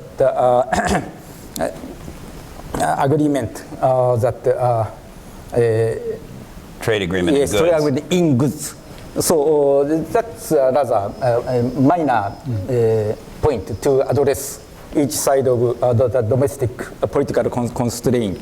But coming back to the point, we do believe that for U.S. business, because of this globalized supply chain, U.S. business does need not just bilateral FTA, but regional FTA, because some of the parts and the components come from Thailand and that Japan, Korea. So all of them that the tariffs or transaction cost has to be as low as possible. So bilateral one is rather tentative solution. We still want the U.S. back to TPP, waiting for U.S. to back to TPP 12, and the TPP 11 become effective that November? December 30th. December, and that at the beginning of February, Japan EU FTA become effective.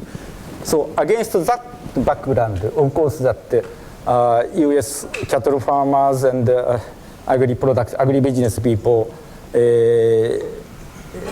needs some temporary measure to address their potential disadvantage in Japanese market. So that's the thinking behind why our terms of reference looks a bit narrower than full-fledged one. Right. So just to put a point on that, as of December 30th, when CPTPP takes effect, Australian beef exporters will be paying a 9% tariff, and U.S. exporters will be paying 38%. Well, the 9% takes a number of years. But I mean, sorry, it won't be. It'll be on track to be paying a 9% tariff. So that's the effect you're talking about. But Kusaka-san, do you think Japan's going to have to agree to some quota, as Wendy speculated or suggested, on automobiles in order to get this done, and on other things that are captured in the U.S. Canada-Mexico agreement, like the famous poison pill provision that if a partner does an agreement with China or a non-market economy, then the other party can pull out. That's one that I think people are worried about in Japan, having to agree to that. And then the currency provision that was embedded in the U.S. Canada-Mexico agreement. I know that my old friends at the finance ministry are going to have heartburn about that one. But is Japan going to be required, do you think, to make those kinds of concessions in order to get this done? We have to consider these issues not just in under this bilateral context, but in a global trade and investment context, we argued for rule-based trade and investment regime or intellectual property rights in TPP. So as one of the leaders in TPP 11, we cannot easily depart from these principles. And as I, in the earlier time, I pointed out, we said goodbye to managed trade. So, of course, current situation is everything has been globalized, except our consent. So, in a sense, globalized economics and the politics of globalization is a current challenge we face, especially in democratic countries, the leaders face. Because it's easier for me to negotiate with Wendy, though she's a really tough negotiator. But we still share most of our ambitions or what our global and regional rules should be. But when it comes to sell the outcome to one's own constituencies, voters, public, stakeholders, to the Congress, that's the more difficult job.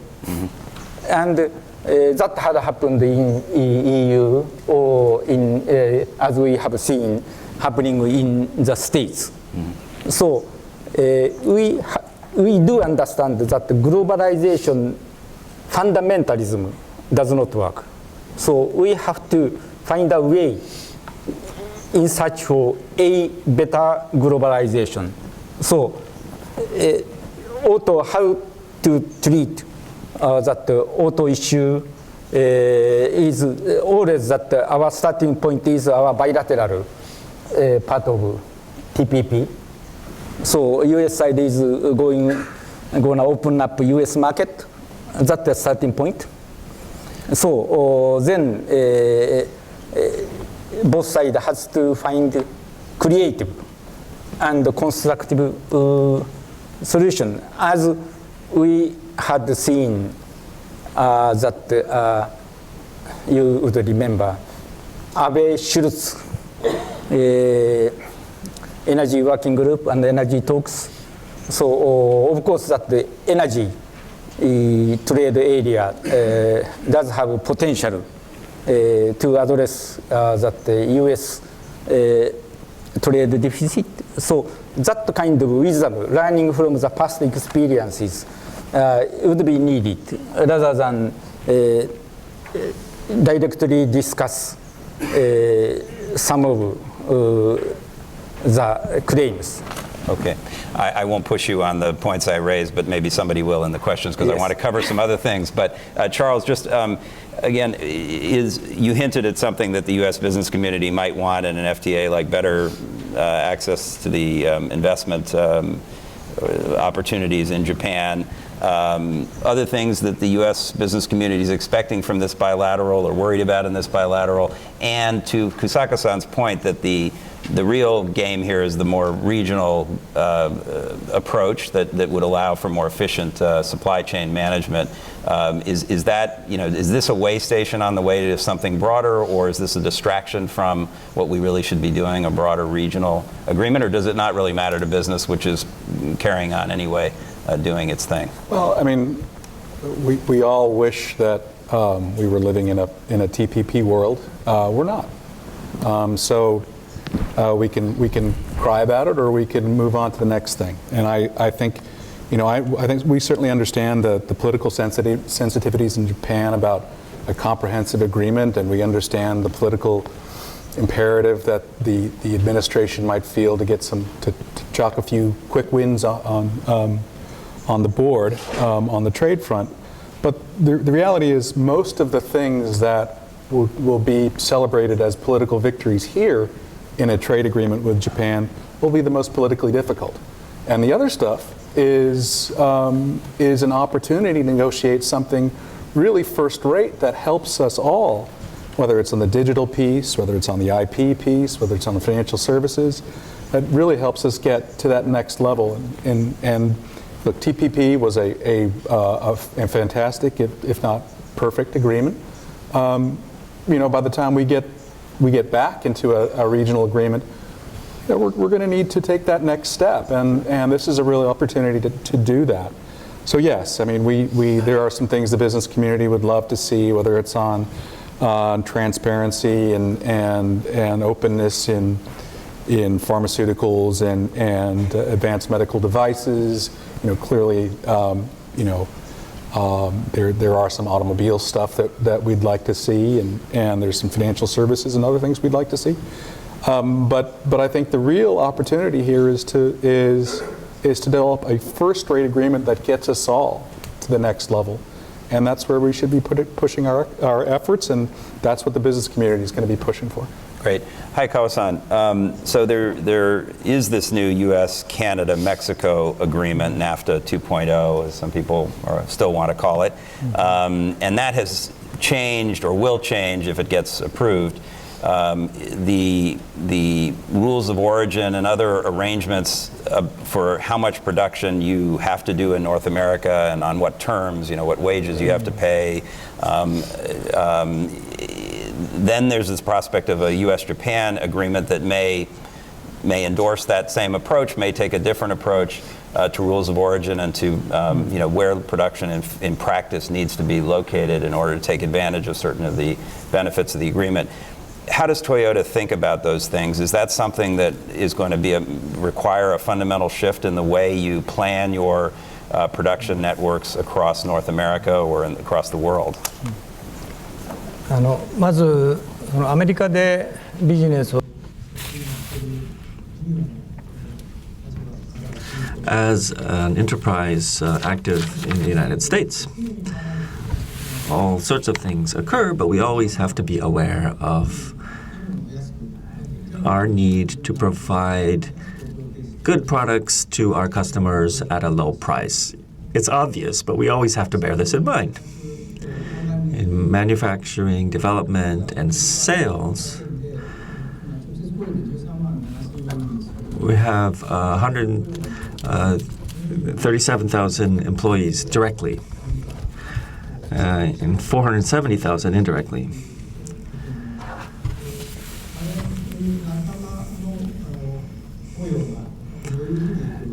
And we have to think about the effect on our families' jobs.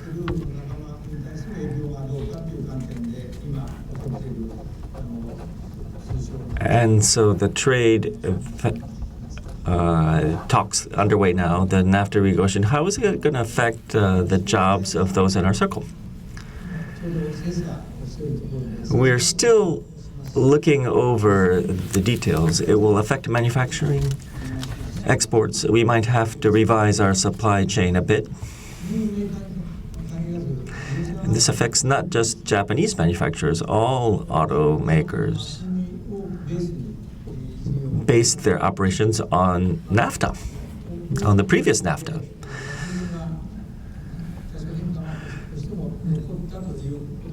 So automakers do welcome the fact that even though there was change, the framework is still there. And each firm will now be thinking about how to adjust. I think what is really desirable is to make sure that we don't lose an environment where we can invest and operate in a free and open manner. Try to have a round on China because that is the backdrop to a lot of this. And so let me start down with Charles. How does all of this relate to China in any direction you want to take this? I mean, the U.S.-Japan agreement, is that going to have an influence on how China thinks about its position in the region? Is the Japan-China rapprochement, if that's what it is that going to change the dynamics regionally, economically? Is that going to have an impact? Should the U.S. be worried about that? Should U.S. companies be worried about that? What's the other leg of the triangle? China-U.S. tensions right now are running pretty high, although we do have this prospect of some kind of ceasefire on the margins of the G20 meeting in Argentina later this month. And there seem to be some kind of negotiations going on to come up with something. Unlikely to resolve these issues, though, fundamentally. So how does the U.S.-China tension affect U.S. businesses' perspective on that, and then how does it affect Japan's interest? There's a lot there, but I wanted to ask those as different questions, but we don't have a lot of time. So yeah, I'll keep my answer as brief as I can. First of all, I should always begin by saying that China is an important market for U.S. companies and for Japanese companies, and it's in our interest to reduce tensions as much as possible so that trade can resume and improve. That said, I mean, there are significant challenges in the U.S.-China trade relationship, and we recognize that some of China's trade practices have a spillover effect into global economic affairs or global commercial affairs that damage not just U.S. business interests, but global business interests for countries like Japan. In an ideal world, we would be having a conversation within the TPP about how to manage those spillover effects in ways that effectively quarantine some of those Chinese business practices or industrial policies that create problems.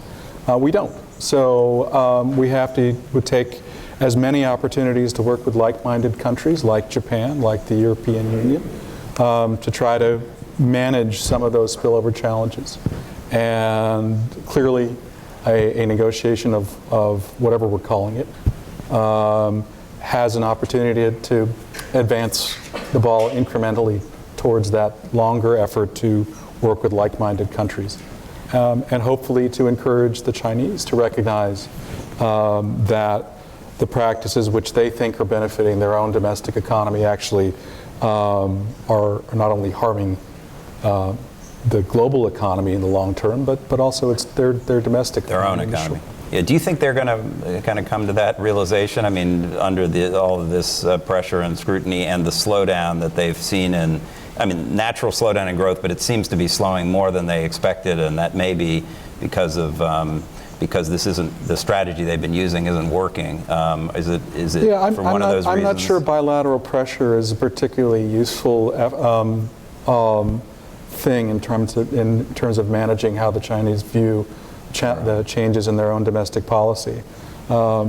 Whether you hate or liked China's entry into WTO, there's no question that it was the multilateral pressure on China to reform its economic practices that created enormous both benefits for the Chinese economy and created a very robust market for global commerce. I'm not sure that pressuring China bilaterally brings them to the table in ways that they might otherwise come, and frankly, it may also provide an opportunity for China's leadership to blame these bilateral tensions for domestic economic slowdowns, which would have happened regardless. But working multilaterally with Japan, with Europe, with others on these things could get the Chinese attention and have some I think that's where we need to be heading. Right. Final question for you, which is, what are your expectations for the Argentina meeting? Do you think there will be any kind of breakthrough? We certainly hope that there will be a complete breakthrough at the Argentina. Of all problems. Okay, but I'm taking from your sarcasm that it's unlikely to resolve some of the fundamental. We're very hopeful. Hopeful, okay. Wendy, thoughts on China and any direction? In terms of China and the U.S.-Japan relations, I guess when I think of what we should be doing with Japan on the trade front, my view is we should be working on those issues of the future, like digital, like advanced technologies, and we should also be working with Japan closely on rules regarding state-led economies. And what I worry is that in these new U.S.-Japan bilateral talks, we're going to take a lot of oxygen out of that room. And so every time Lighthizer and Motegi meet, they'll want to talk about China, but I've been in these rooms, and what happens is if you're arguing about, a beef tariff or you're arguing about an auto rule of origin, it's kind of hard to pivot in that discussion and talk about all these great things you can be doing together. So I kind of worry about that, and I worry and I'm concerned that if there is friction in these negotiations between the U.S. and Japan don't go smoothly, I think that plays into China's hands a bit at a time where, agreeing with Charles, we all need, we need to be working with other like-minded countries. And then finally, I would just say, we need to kind of put all these 232 threats aside right now if we're serious about China, and we also need to figure out how to just resolve the 232s on steel and aluminum, and I think, clear the decks on those. I don't think those are helping us if indeed we need to work with our like-minded countries to deal with the China issue. There doesn't seem to be any immediate prospect of that, of resolving the 232s on steel or aluminum with any of our allies at the moment. Let's see what happens with Canada and Mexico in the coming weeks. Okay, thanks. Kusaka-san, what about China? How do you look at China and our... Yes, I agree with that Wendy's point on how we would maintain our front, common front against China. Actually that the US, EU, and Japan have that common front on intellectual property issue and pursue that in WTO. So that has to be parallel exercise, regardless of what happens, what kind of development we're going to see in our bilateral relationship. That spirit is very much important. And whatever happens to US, Japan, does not have a big impact on China. Rather, that TPP-12 had a big impact. Internally, Chinese had been studying what would happen should China accede to TPP-11. So they were prepared at that time, but now pressure is off. So regardless of they would accede to join TPP, without TPP-11 they disregard, but TPP-12 that regardless of that whether they really join TPP-12 or not, with TPP-12 we or Asian countries did have a kind of negotiating leverage. But at this time that we have to reconstruct how to work with China. Okay. Hakao-san, do you have any thoughts on China and whether this is an important market for you and you produce there? Is this something that, the tensions with the U.S. presumably are not helpful to your business, but on the other hand, some of the issues that American companies are worried about, probably Japanese companies share some of those perspectives as well.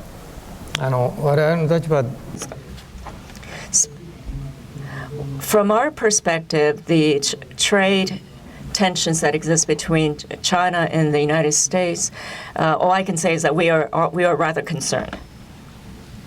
That's all I can say. Okay, well, again, I had lots more lines of questioning. In fact, I'm going to do a little shameless advertising here. I was going to follow up on Kusaka-san's point about how we need to be working in third markets. We are about to publish in the Simon Chair with our partners at Asia Pacific Initiative in Tokyo a big report on, it's too big, 100 pages, on, we call it the Article 2 mandate, because Article 2 of the U.S.-Japan Security Treaty talks about economic cooperation, international economic cooperation. That's a mandate of our security alliance. And so we use that to explore ways that the U.S. and Japan can work in third countries in economic realms across many different topics and different countries and forums and so forth. So stay tuned for that. December 3rd, we will be rolling this out here at CSIS. Actually, November 29th in Tokyo, Funabashi-san, our partner, is going to roll this out in Tokyo, and then December 3rd here at CSIS. With that, let me open the floor to questions. If you have a question, as always, please state your name and ask a question. I saw a gentleman back there. If we could bring a microphone to that gentleman. Thank you. Hi, I'm Takunemoto. I'm a Japanese lawyer. I'm currently working with the Cohen Group, a consulting firm founded by former Secretary of Defense Bill Cohen. And my question is about 232 investigation on auto. At the summit between President Trump and Prime Minister Abe, the President Trump stated that the U.S. will not impose 232 tariffs on auto while Japan and U.S. negotiate on U.S.-Japan bilateral trade agreement. But my first question is, do you think President Trump will threaten Japan at some point during the negotiation, like the U.S. will impose 232 tariffs on autos unless Japan makes compromise on the trade negotiation? In other words, whether U.S. will leverage 232 investigation on autos to gain more benefits from bilateral trade negotiation. And then the second question is, if the U.S. threatens Japan, do you think Japan should express that Japan will retaliate to the U.S. if 232 tariffs is invoked? And then, and further, whether Japan should actually retaliate if the U.S. actually imposes 232 tariffs on autos during the negotiation. Got it. So that's probably enough. Right. Wendy, why don't you answer the first half of that? Do you think that the U.S. will use 232 as leverage? Well, I think, let's remember, Japan did not want to enter into bilateral negotiations with the United States. They wanted the U.S. to come back to TPP, kind of an impasse on this issue for about a year and a half. And what changed things? I think the threat of Autos 232 was a prime motivator for Japan to kind of agree to negotiate with the U.S. bilaterally.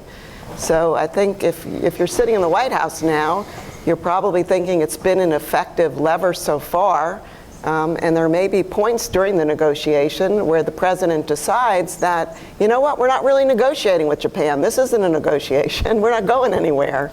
So I would suspect that we'll see, the threat of 232 going forward.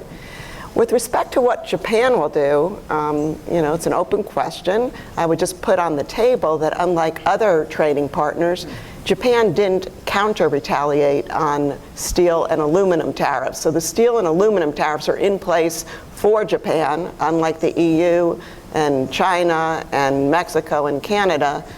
Japan has not imposed its own tariffs against the United States. It is suing us in the WTO on this. Autos is so big. Auto and auto parts, that comprises a lot of our trade. And it's hard for me to see that Japan would accept that and just go to the WTO and wait for a resolution. Kusaka-san, do you think that that's right? I mean, will Japan be, let's assume that tariffs are imposed on automobiles, not predicting whether they will or not. Just I'm interested really in what would Japan do in that situation. Japan's never retaliated in kind for these kinds of things, including when we imposed tariffs, speaking of the good old days, back in 1987, when we actually did impose tariffs on 100% tariffs, as I recall, on Japanese imports as a result of some semiconductor agreement violations. Japan did not retaliate, as I recall, at least not in kind. Would this be the first time that Japan actually might be forced to retaliate? former bureaucrats' answer is I do not assume. So when it happens, then we discuss and decide. Because we do have that US president was. And also, the other point is US is not just pursuing bilateral negotiation with Japan, but also with Europeans. So, though situation or needs from US industry that agree business side, Japan's case is more urgent. So US EU talk need not to be that urgent. That's my observation. But still, you have parallel discussion. So we are going to see how it develops. And of course, our previous trade dispute and how Japan responded to is different from others, especially US-China conflict is more than just trade. But in our case, we do share security interest. So always we see that whole picture of our bilateral relationship. Does retaliation help US to come to less protectionist or better solution within US, or does that just escalate on its own political and social momentum? So whether that always that retaliation is a kind of conversation. So why don't we talk, sit together? That is the form of one form of conversation is retaliation. So retaliation per se is not the object. So that's my understanding. Okay. Yes, sir, there in the middle.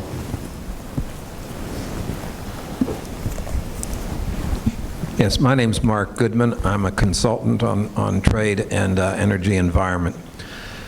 In keeping with the historical perspective that people have been sharing, in the 70s and 80s, when Japan's economy and Japanese corporations were the envy of the world, and which contributed to some of the frictions that have been talked about, some observers said that Japanese corporations operated on a fundamentally different model than the standard economic model. Rather than being profit maximizers, they were growth maximizers, and specifically long-term growth maximizers, willing to accept low profits or no profits, extension of credit on very easy terms.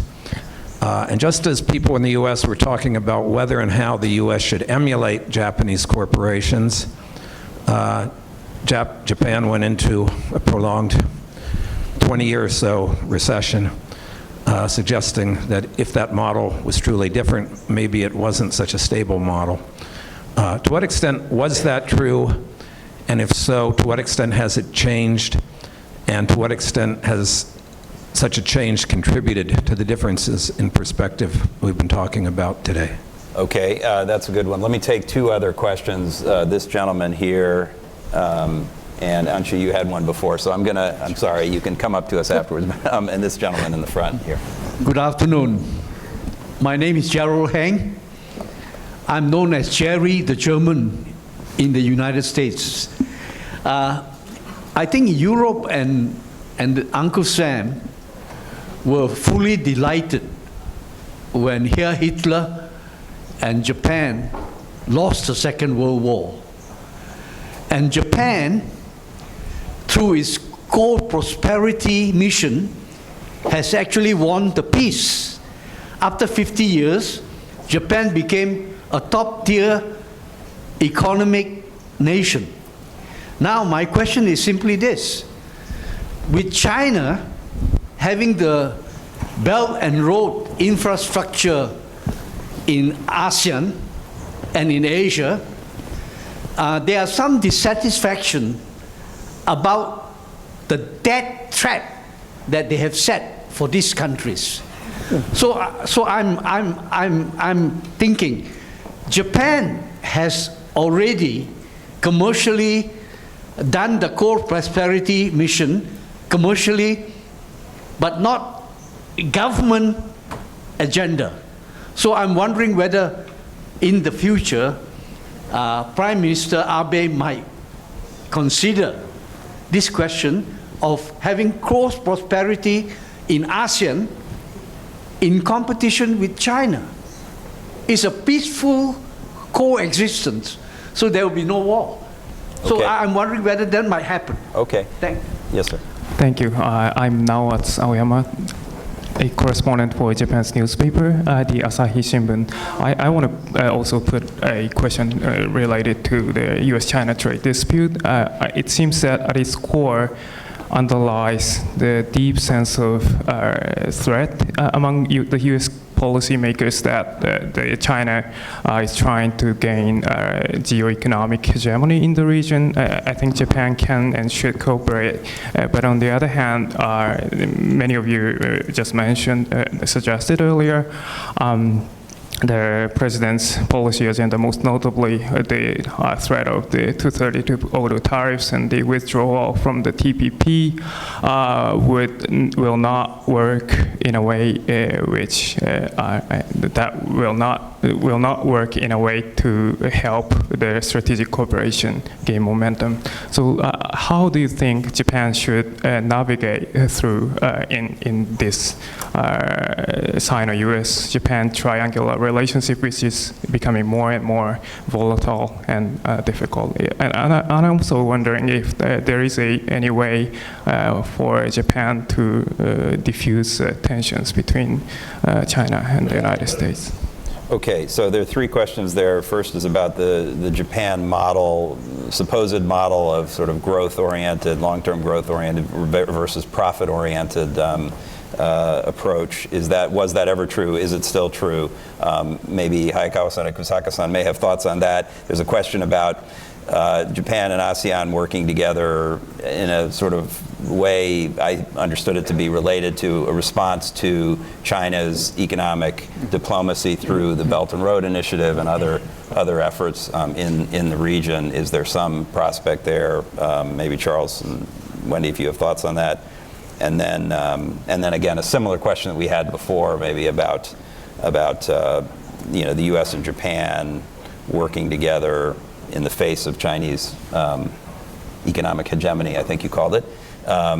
So thoughts on that? Maybe, I mean, Hayakawa-san, in terms of this question of, do you think that was a fair distinction between, Japanese companies being sort of focused on different things than American companies back in the 80s or today?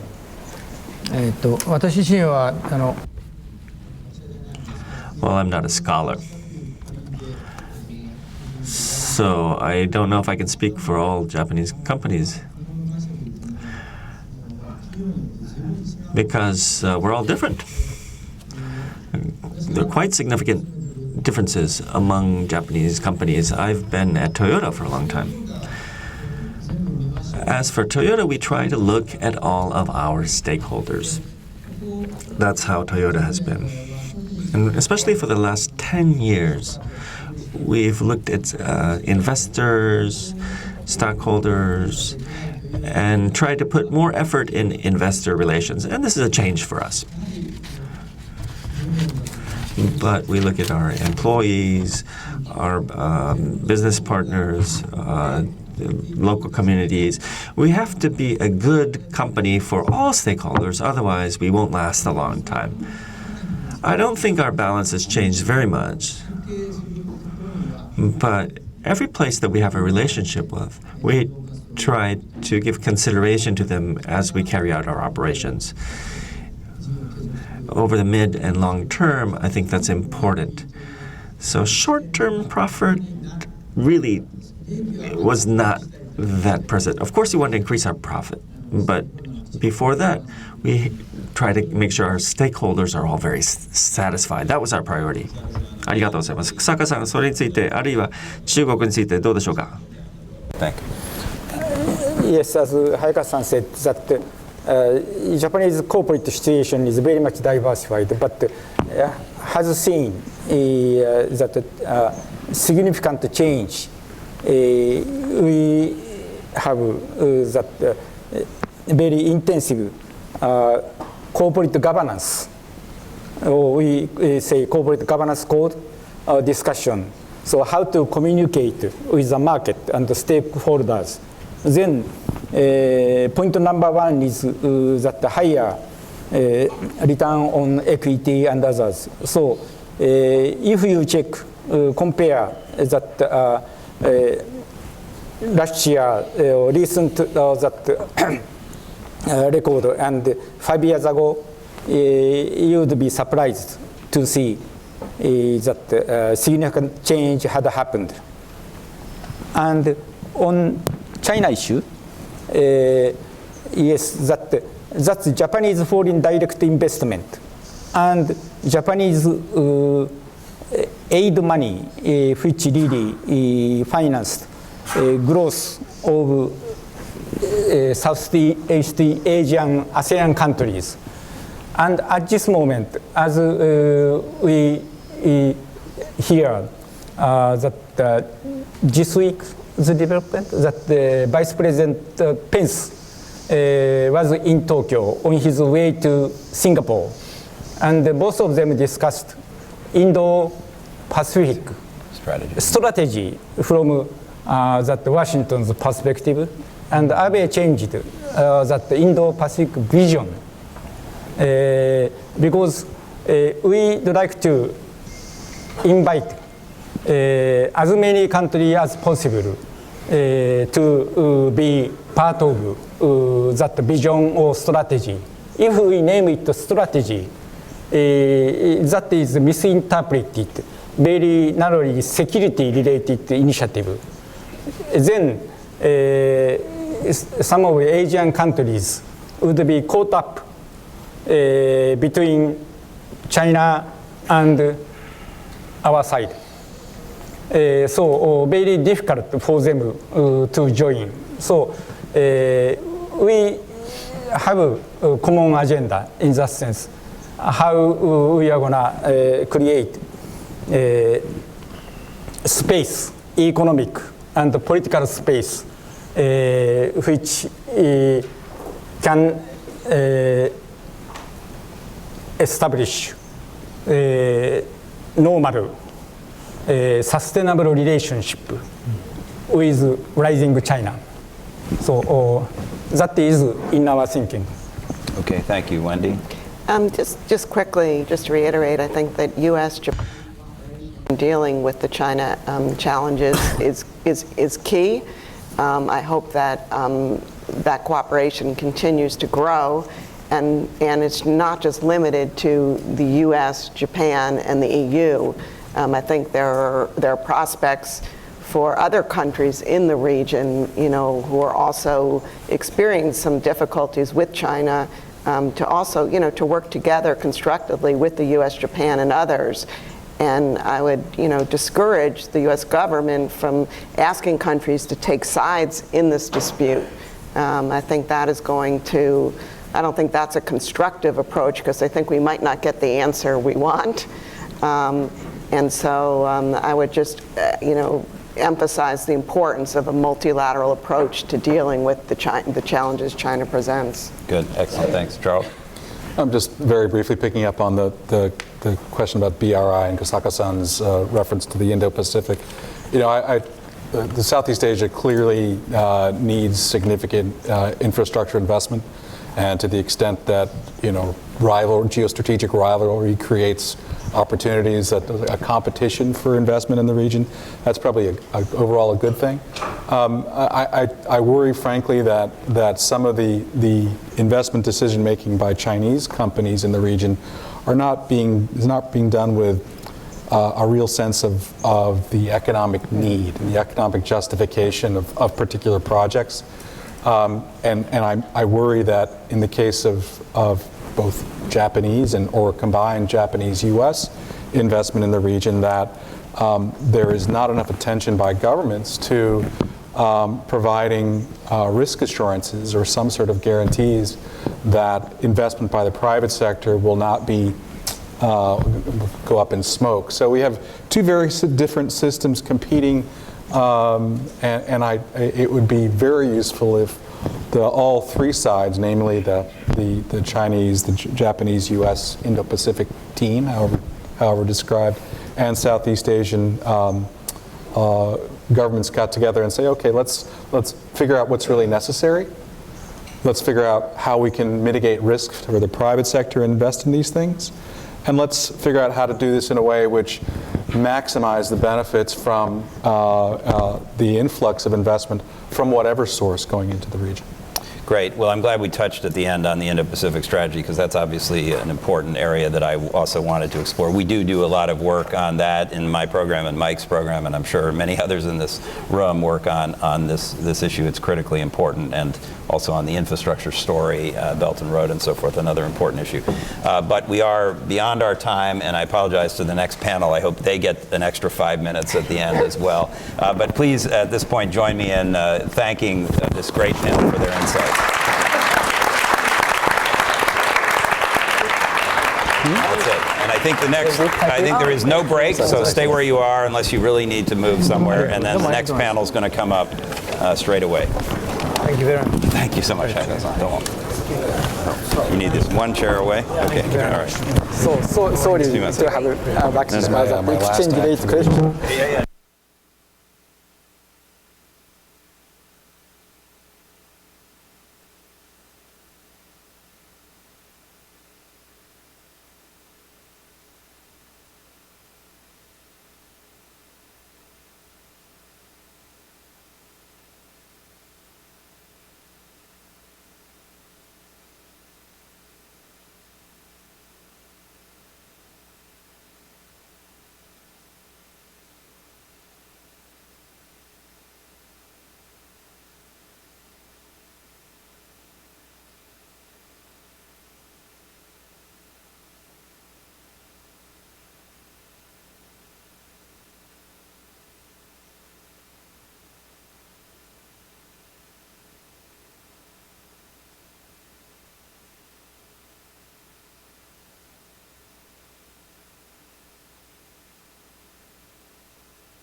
Go in front if you guys need to. Sure. Please. Thank you.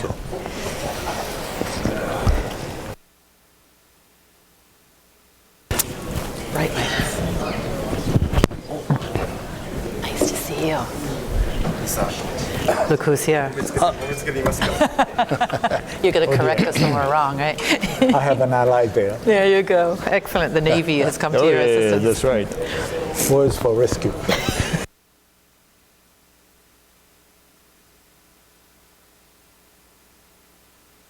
Go right into the next panel now that I know my microphone is working. And I'm very happy to have on stage with me two close friends, not since 1978, but for a pretty long time. To my immediate right is Nori Nishi, former Vice Minister of Defense and Senior Advisor to the Prime Minister and Minister of Defense, and a veteran of the Japan Defense Agency and the Japan Defense Ministry. Nishi-san joined the Japan Defense Agency in 1978. That's why we invited him.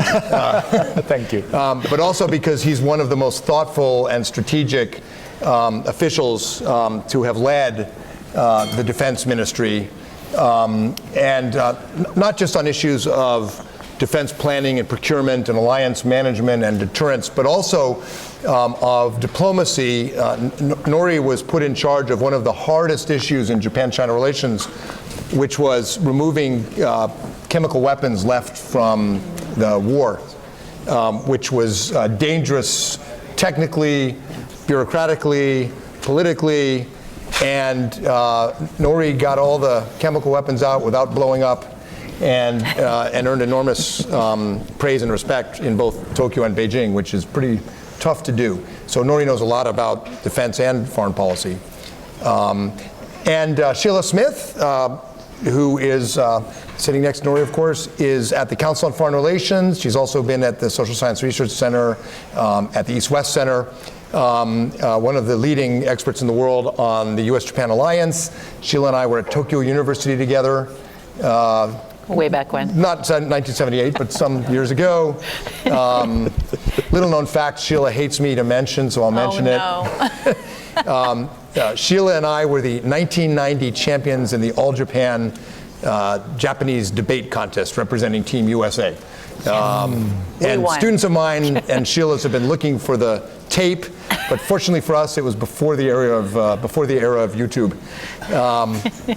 So we're going to also take advantage of the 1978 anniversary to get some historical context before we start digging in on some of the current defense policy, defense industry, security challenges on the agenda for the United States and Japan. I'm going to start with Sheila.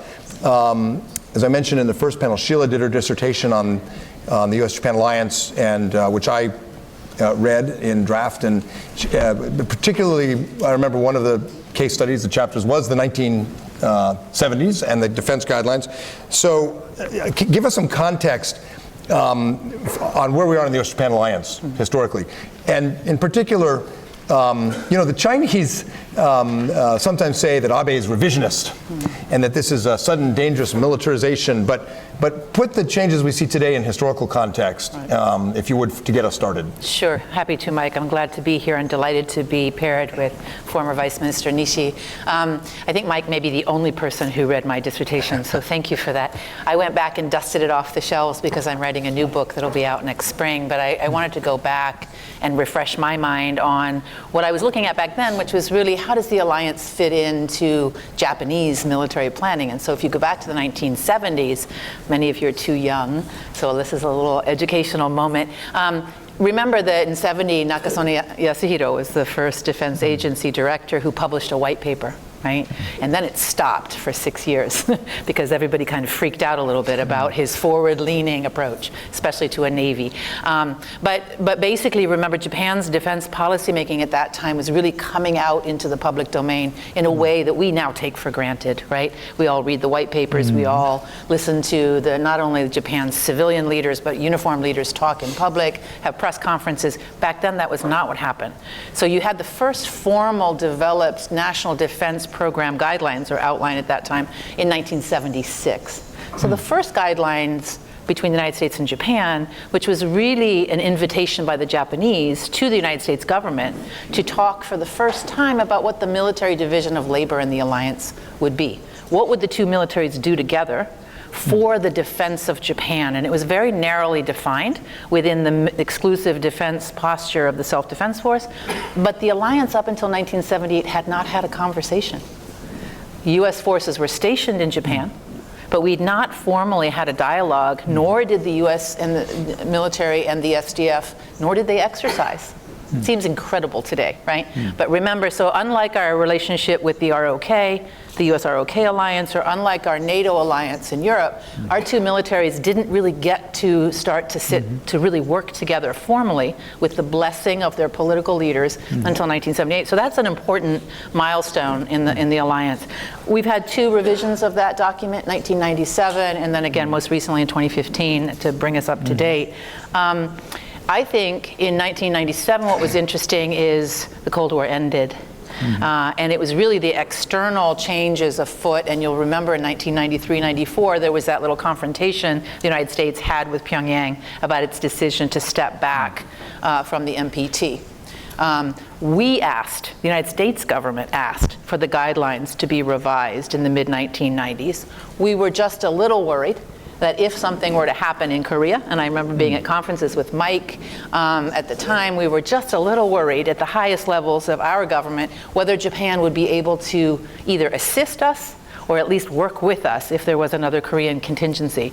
And as you know, in 1993-94, the United States did consider the possibility of a use of force against North Korea.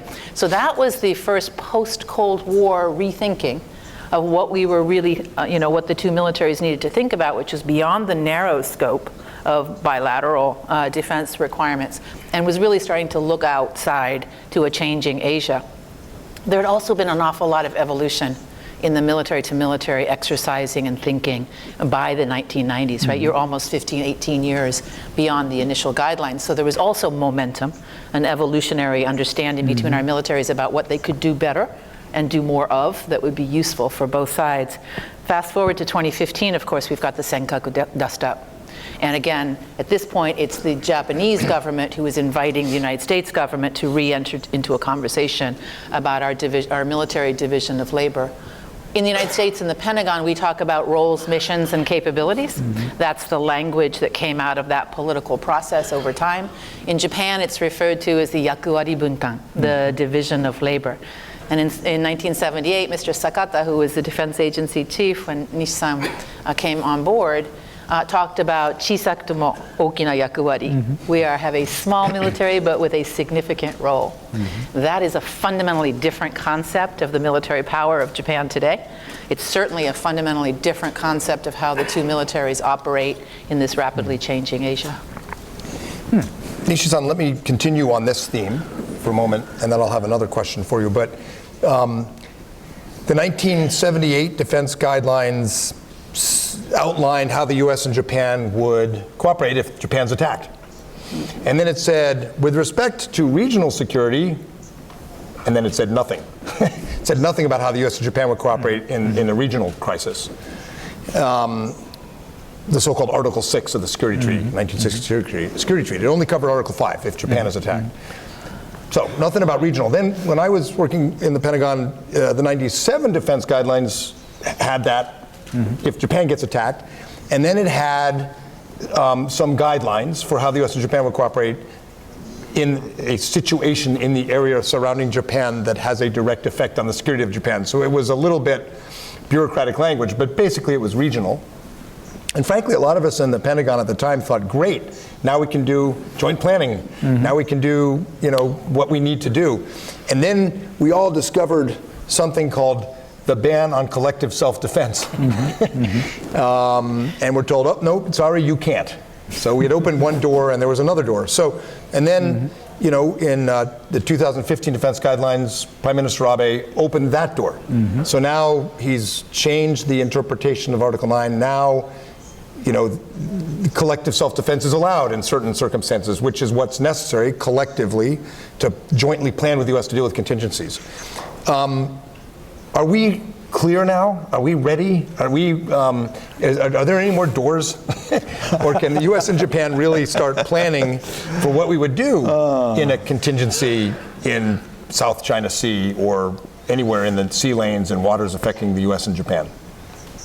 I think we have. Please say yes. I think we have checked almost all doors. I don't know how many doors we still have in front of us, but I think we've done already.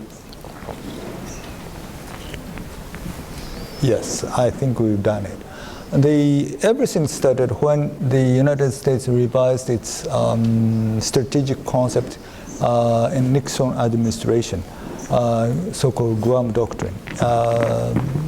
There are numbers of initiatives, including the economic aspects. I mean, the United States cut the relations between dollar and gold. That's a very important initiative. But also other strategic important initiatives shifting from so-called 2.5 strategy into 1.5. Contingencies. Major contingencies. Major contingencies. And so that means that invited the United States to normalize relations with PRC. And also moved to encourage the European countries and Japan for more contribution, in other words, at the time so-called burden sharing issues. And finally, the most important step was to end the Vietnam War. So all these initiatives, I think, basically designed by the Nixon administration, but that is the whole series of important initiatives to revitalize America's strategic initiative. And Japan, in that context, faced two important requests. One, burden sharing. Another one is, what's your roles and missions in this area of the world, in the context of the Cold War? So the defense outline in 1976 and the guidelines 78 are both very important papers to answer to all these questions raised by the United States side.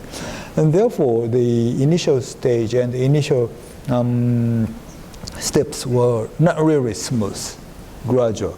But we started to share burdens upon us. And we expand our understandings in the context of the Cold War and in the context of the geopolitical, geostrategic advantages of Japan against the Soviet Union, particularly its Pacific Fleet. So it's a very gradual process. And then came the end of the Cold War. We had a kind of, say,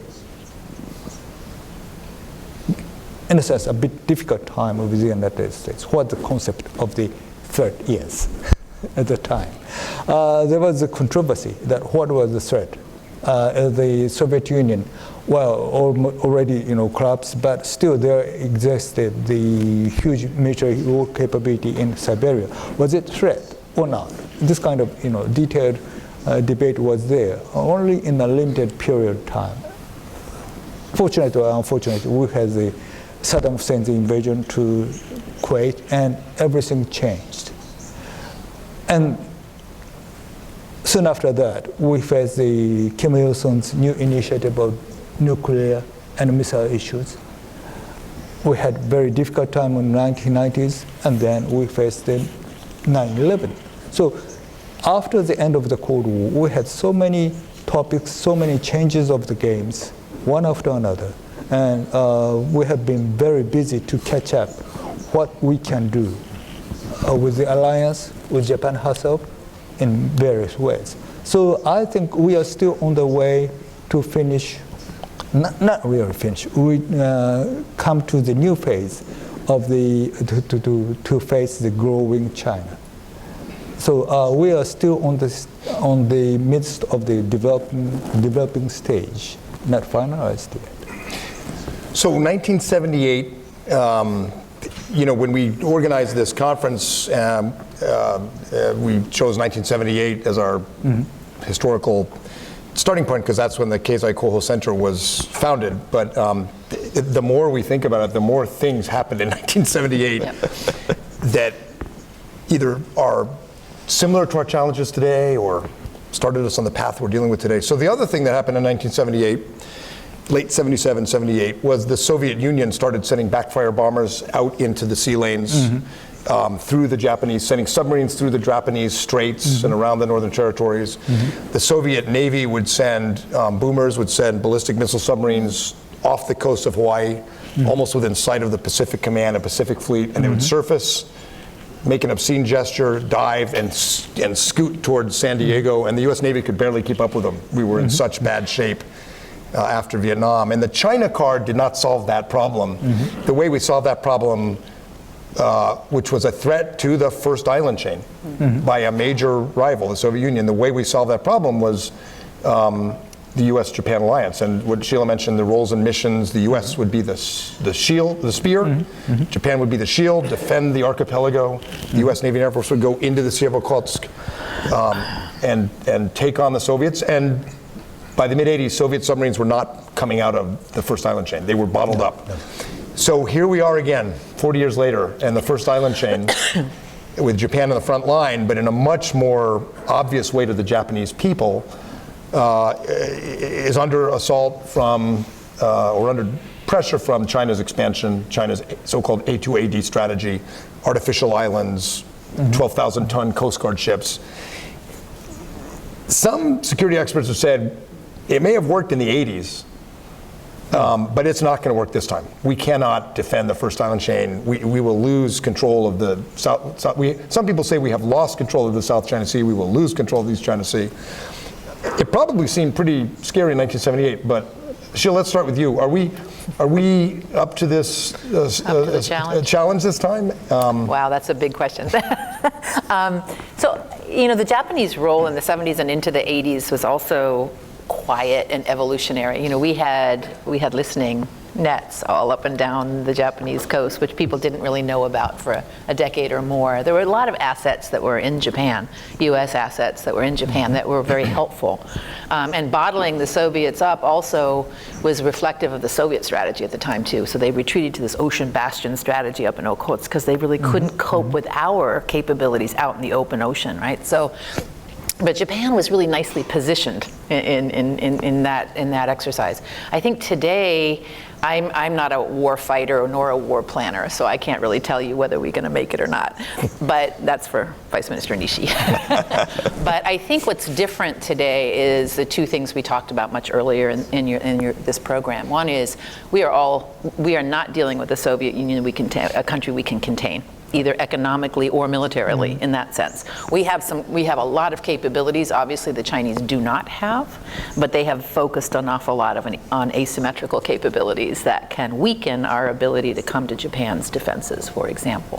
I think one of the things that I see as different today is the Japan-China relationship may have gotten a little bit more on a stable footing with the Prime Minister's visit to Beijing and hopefully with President Xi's visit to China.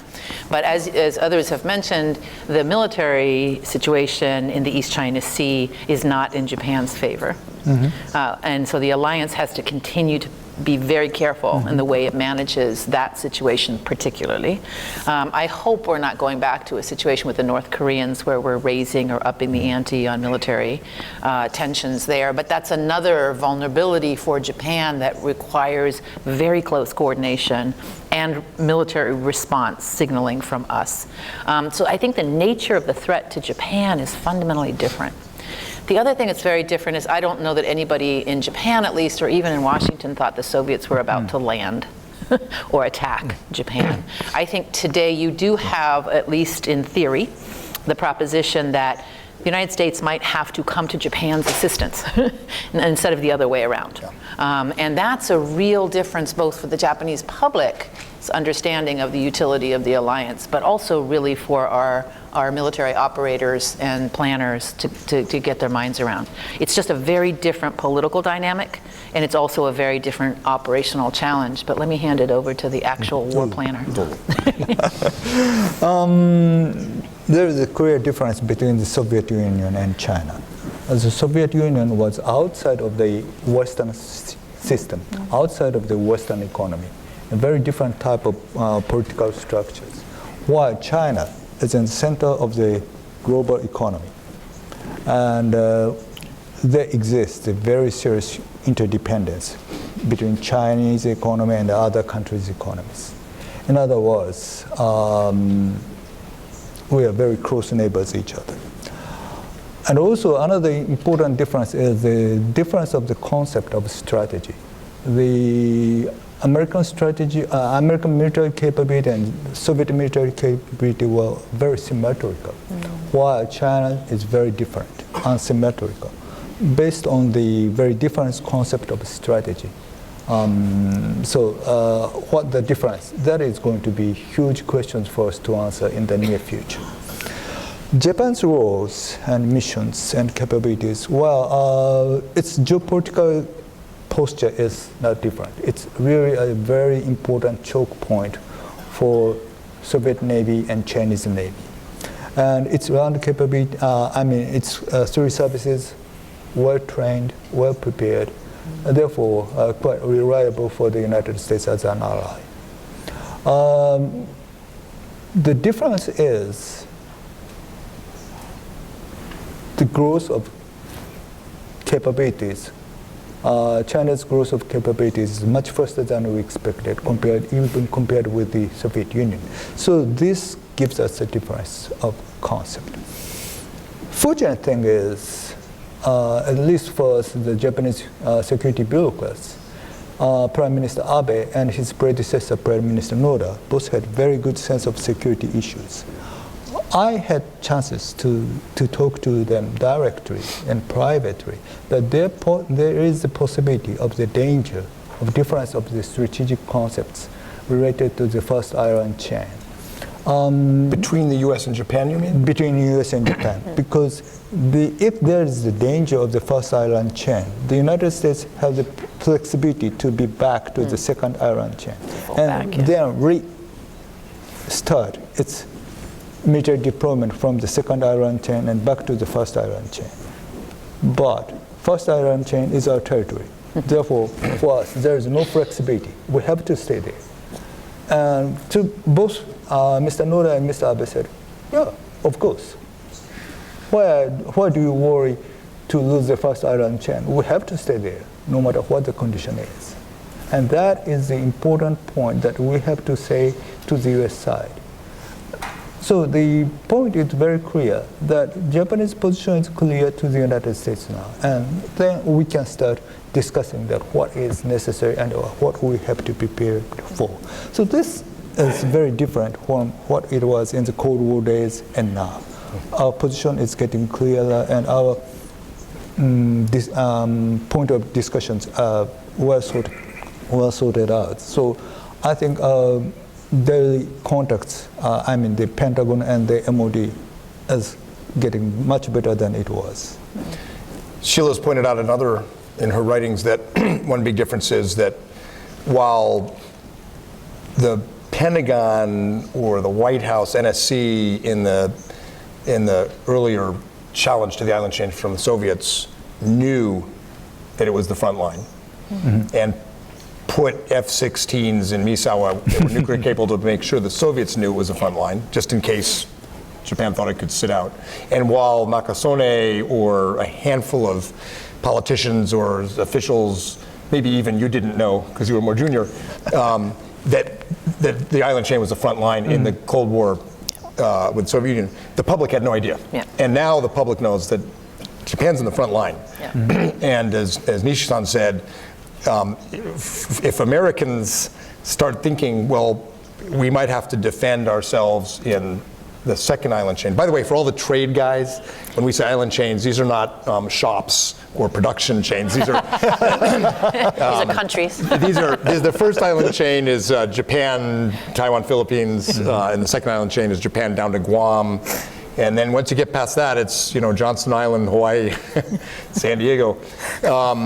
And it's really kind of evocative of how the U.S. talked about strategy in the late 70s and 80s, but also in the 20s and 30s. It's the geography really matters.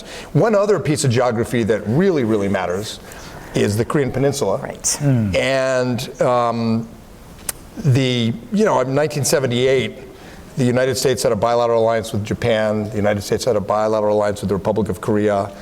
As Victor Cha puts in his book, Japan and Korea were aligned but antagonistic. Today we have a bilateral alliance with Japan, we have a bilateral alliance with Korea, and Japan and Korea are aligned but antagonistic. In some ways it seems like we've not seen improvements in the trilateral US-Japan-Korea position, or more of a fusing of these bilateral alliances to deal with North Korea. In some ways it seems like it's almost worse with the Supreme Court decision in Korea about the POW, the forced I don't know what to call them, the World War II forced labor. Let's start with you, Sheila, but how do you see the state of Japan-Korea, US-Japan-Korea, and what ought we to do, all three of us? It's a good question, and I think what I thought was interesting, if we just stay with U.S.-Japan for a second, what I thought was interesting about 2016, especially when you get into 2017, is when Kim Jong Un was lobbing missiles while President Trump and Prime Minister Abe were down in Mar-a-Lago, it really kind of propelled Prime Minister Abe into a very close conversation with President Trump about the need for the alliance to be effective in this moment where the North Koreans were clearly testing. Remember, in South Korea at that time, they had a very difficult political situation, right? President Park was on her way to being indicted, and they didn't have an election there until May 9th. So you had, in the initial months of 2017, when the missiles were flying, first they were all flying in the direction of Japan. They weren't all over the place. They were really, there was a point being made by the North Koreans about their capacity to test the Japanese ability to defend against them, right? But also you had a bilateral Japan-US response to that with a kind of very quiet, absence in a way, an unusual absence of Seoul in that conversation. So that was unusual, but it did allow the president and the prime minister to get on the same page, I think, in terms of how important it was for the alliance to respond quickly, not only rhetorically, but with military capability and signaling at the same time. When you look over 2017, and again, CSIS and Victor, I think, worked hard on this, but there's a really great graphics and all of how many missiles were flying and how much more that was than before. But what was interesting to me in watching the US-Japan response was there was a lot of, by the time you get to the middle of the year, there was a lot of synchronization of the two alliances in terms of military signaling to the north. So when you saw, let's say, the latter part of that year, you saw that first ICBM, the longer range test that went in the direction of Hokkaido. It was the US ROK signaling about military capability that was the first shot of response. The second missile that went, the US-Japan militaries were having a BMD exercise at the same time. So you saw at least, and I suspect that Admiral Harry Harris at PACOM, or Indo-Pacific Command now, wanted that to go further, to get a lot more signaling so that Japanese military forces could be in Seoul and vice versa. It didn't get quite there. But you had an awful lot of demonstrating the closeness of the two alliances, the two militaries of American allies, and our ability to coordinate that. So that was important. You mentioned the Supreme Court decision. I am, again, we understand that the Constitution of South Korea gives primacy of place to the Constitutional Court. It's a different structure than our government. It's a different structure than the Japanese government in that sense. And the executive branch of South Korea is very beholden to the decisions of the Constitutional Court. Nonetheless, Japan and South Korea did sign an agreement, a peace treaty that did include direct discussion of the complainants in this case. And so it does raise a very critical problem for the two countries in terms of resolution. I think if there is no bilateral way to find accommodation on this, I think we may see the international adjudication of this as a question of, do peace treaties stand?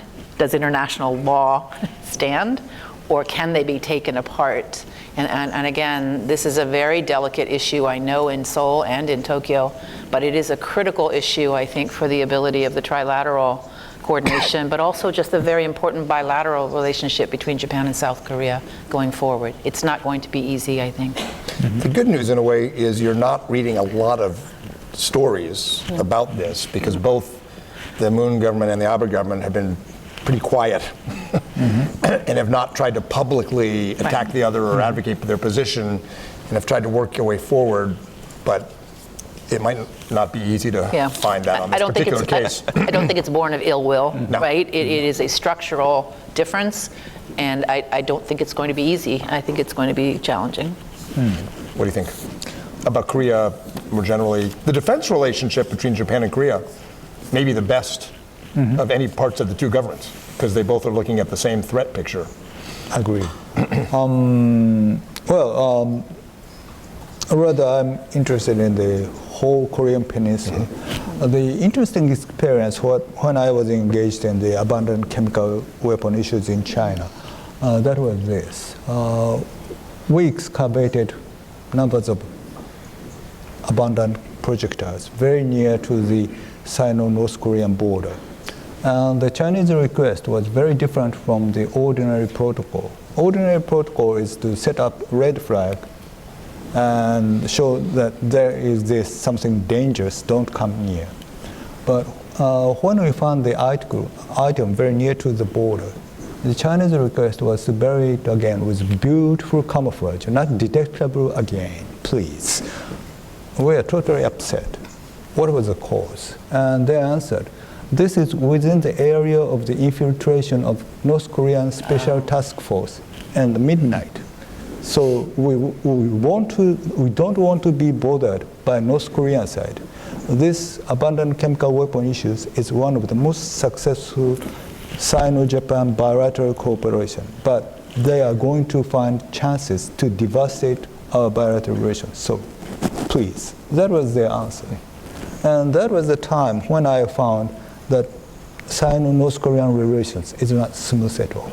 Then later, when I found numbers of missiles launched from North Korea and sharp difference between Kim Jong-il and Kim Jong-un days are this. Kim Jong-il shot the missile from very limited areas of North Korea, but Kim Jong-un did from various points of North Korea, was very near to Sino-Korean border.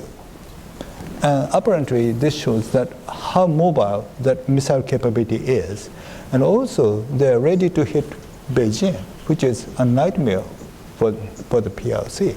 So the point is, what the North Korea's position is going to be in conjunction with the United States, PRC, ROK, and Japan. So it's a very complicating complicating drama to play. So we have to spend time to see what the future is going to be, what the reshape of the local power in the near future, and with various conditions. One interesting lesson is, in the midst of the Cold War days, we had very serious controversy with the United States. That is the possibility of the second front. And soon after the end of the Cold War, Mr. Nishihiro, at that time the vice minister and the chief strategist of the Japanese defense side, visited Moscow and met Dr. Andropov of the America-Canada Institute. I was there as an interpreter for Mr. Nishihiro. I mean, of course, English, not Russian. I was going to say. And the first thing that Mr. Nishihiro told me to translate is, "You Russians are fool." just that phrase. And I was totally upset. And hey, boss, am I really going to do that? And you should do that. And I translated, and then Mr. Nishihiro gave me the detailed explanation, because the second front was an illusion. Japan experienced badly of expeditionary experiences of Siberia soon after the First World War. And therefore, geographical issues and other issues, you could easily imagine that the second front issue is just a controversial but not a real one. And you, the Russian side, believe that the second front issue is a real one. So that was why I say you Russians are fools. Dr. Arbatov was not angry, and rather he became red and told us that they were tricked by the Soviet military. They were not well informed that what was there in the Far East. And that was why Russians need glasnost. Things are not very different from this. There are so many issues now going on in Northeast Asia. So we have to sort out what's going on here and what we have to be prepared for and what is an illusion. It will be a very interesting psychological game, and that game may stay within the next few years. When you're talking about the second front, you're talking about the Soviet strategy to open a second front in the Far East? The Western strategy. U.S.-Japan debate whether the second front against the Soviet Union is feasible or not, and Japan said no. So this was in the heady days of the Cold War when the U.S. well, the Soviets had the Second Front strategy first because they built out the Trans-Siberian Railroad to be able to shift forces to the Far East and draw the U.S. away from defending NATO. And then the U.S.-Japan alliance turned that around and on the Soviets and were prepared to attack in the Far East and force the Soviets to pull away from Europe. So we were playing these games where the U.S.-Japan alliance and NATO were and the strategies and the capabilities were very closely linked, even though we had no global alliance between NATO and Japan. That was in the 80s when Nakasone, at Williamsburg Summit, talked about the Western Alliance. Japan was part of the Western Alliance, tried to create for the Japanese public and for the Europeans this idea that the U.S.-Japan alliance is linked to NATO, and because we both face the Soviet threat. So, now the big challenge NATO faces is Russia. The big challenge the U.S., Japan face is China. China and Russia are, aligned despite antagonism because they want to see American alliances in Europe and Asia weaken. Do you think, Nishi-san, to follow up on your earlier point, do you think there's room for Europe, Asia, and especially U.S., Japan, NATO linkage or coordination on this geopolitical problem, or do you think that's too complicated and we'll stay in our separate regions? I think that is going to be very important and necessary in the near future. As I mentioned, we had the so-called burden sharing kind of things, but what we have to now discuss is the responsibility sharing European allies, the United States and Japan. What I say responsibility sharing is what view and what strategy we have to build in the local context and how we can accommodate the local strategies with global strategies. So this is going to be a very important responsibility sharing, and that discussion should be started, or I say has already started, I think. And this trial is going to be deepened in the near future. So in the midterm defense plan, which will be announced in about a month, I guess, in Japan, the roughly 5-year plan, the spending amounts will probably lead to Japan crossing the threshold of 1% of GDP. The NATO agreement 2%. Is 2% of GDP. So when you say burden sharing, you're sorry you brought that up. Do you think Japan could go to 2% of GDP? How do you define? Look, President Trump is accusing Japan of free riding, and Europe, NATO too. 2% of GDP, 1% of GDP. How do you answer that? Is Japan free riding, or is Japan making its contribution? Japan is making its contribution by a gradual and steady military build-up. 2%, well, think of the current financial difficulty. I don't think it is feasible in the near future. But this gradual defense build-up approach is going to make something very remarkable, say, 10 years from now on. 1978, I think that must have been right about the time the Congress started requiring these burden-sharing reports on whether allies were carrying their share of the burden after Vietnam, the U.S. was drawing down. And the Pentagon and State Department had to provide these reports. Is Japan carrying the burden? I don't think we do them anymore. If we do, no one notices. What do you think, Sheila? If you had to do that report now, what would you, if you had to testify, for example, would you say? Oh, don't make me testify. Japan is free riding, or do you think? Or how do you measure? So the politics back then, so it was early 80s when Pat Schroeder's committee was established and the Congress was, and again, that was the bashing of Toshiba on the steps. So it was trade and military spending became fused in that American perception that Japan was now the global economic superpower, but was not living up to its expectations. But it was interesting that Japan didn't get into that debate. NATO had been at the forefront of that. Senator Mansfield had led, that conversation since the 60s with our NATO allies. So we didn't really have a formalized debate that we've had in NATO forever, right, about what are our expectations of your defense spending. In fact, we mentioned President Carter. Harold Brown, as defense secretary, remember, went to Japan and started to try to bash Japan about up your defense budget, and it backfired badly. So I think we have hesitated to use the same kinds of pressures. Who's we?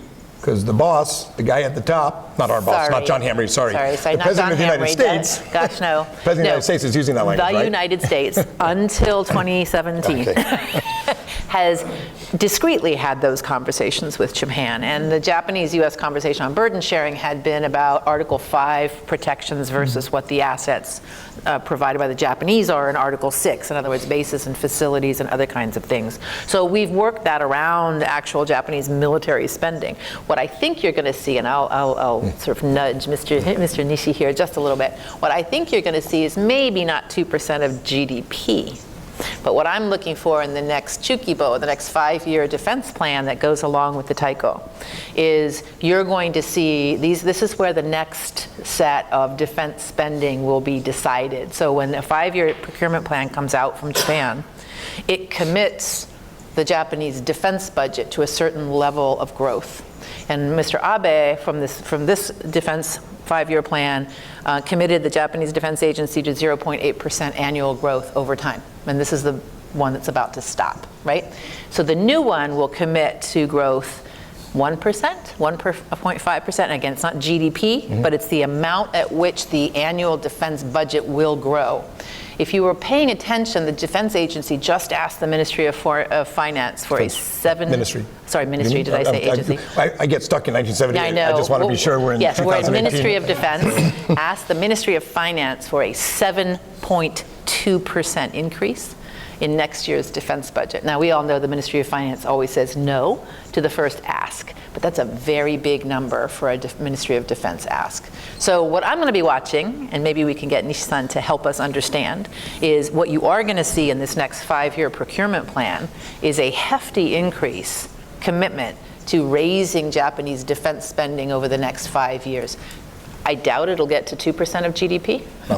No, you know what I mean? That's not the indicator I'm looking for, but I think that's clearly what the Trump administration is looking for, is both weapons purchases, and the president was very clear about this last November in front of the press and everybody. He said, you buy more weapons, we have more jobs. So that linkage has been made publicly in this administration, and I expect that the Japanese are less interested in host nation support as a proof of burden sharing.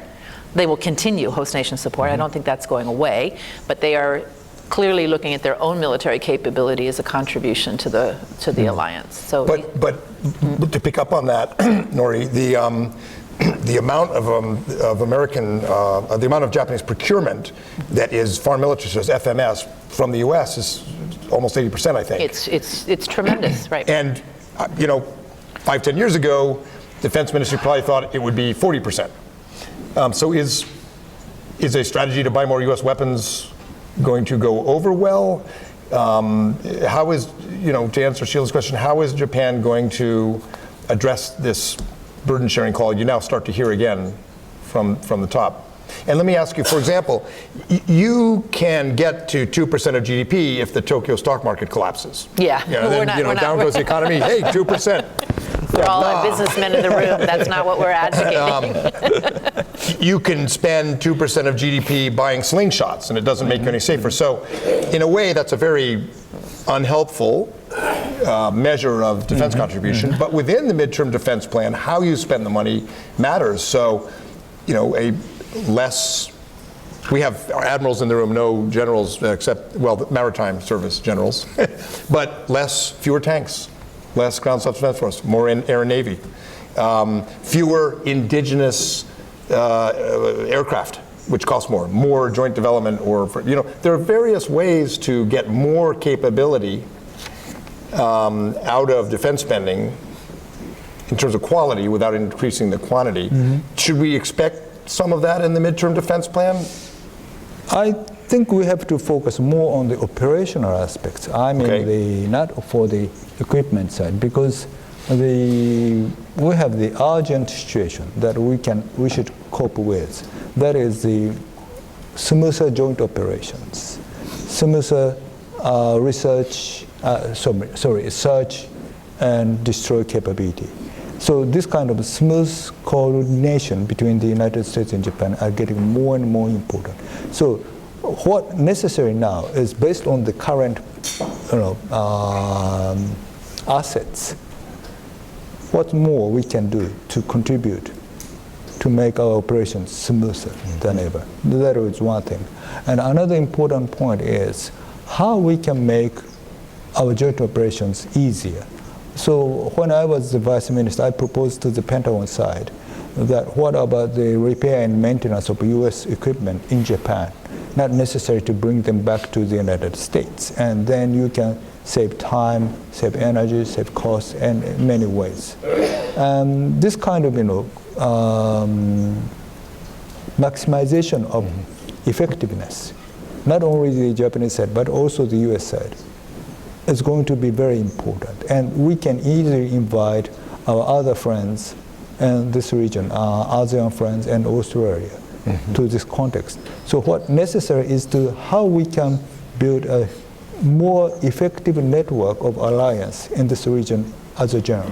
So that is, I think, the more important strategic approach to the current situation. So if the three of us are called to testify on Japanese burden sharing, I guess I would summarize your points by saying that jointness and interoperability equals capability, because adversaries realize they can't split the US and Japan because those operations would be more effective and you'll get more out of them. And jointness is also risk. It's a kind of burden sharing. I mean, that, to me, that is one of the noteworthy aspects of Abe's defense policy. Japan is taking more risk by being more joint with the US. In 1978, with the first defense guidelines, Japan was not willing to take that risk, and therefore the guidelines only covered what happens if Japan's attacked, not what Japan would do to help in Asia.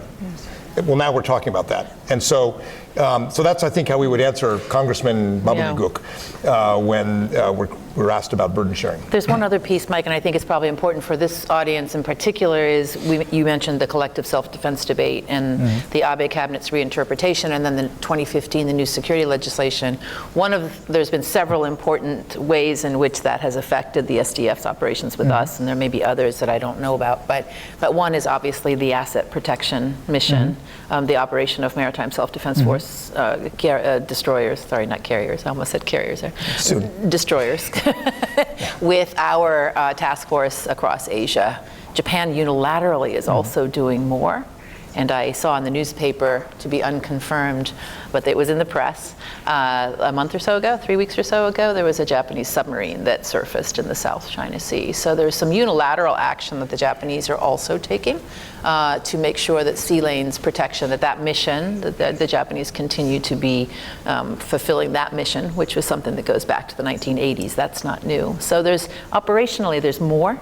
And you mentioned it also, working with other partners in the region for maritime capacity would be a huge piece of what I would say if Congressman asked me, how does this help us?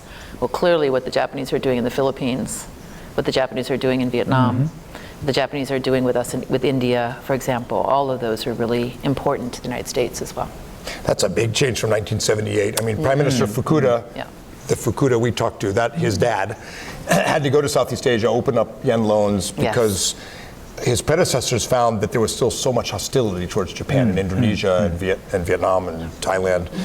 Japan is by far the most popular country in Southeast Asia now and most trusted. Big change. Let's take some questions, comments, brief comments or questions. We have about 10, 15 minutes. Go ahead in the back there. Thank you. I'm Hayato Tanaka from the Japan Bank for International Cooperation. My question is to Nishi-san, perhaps.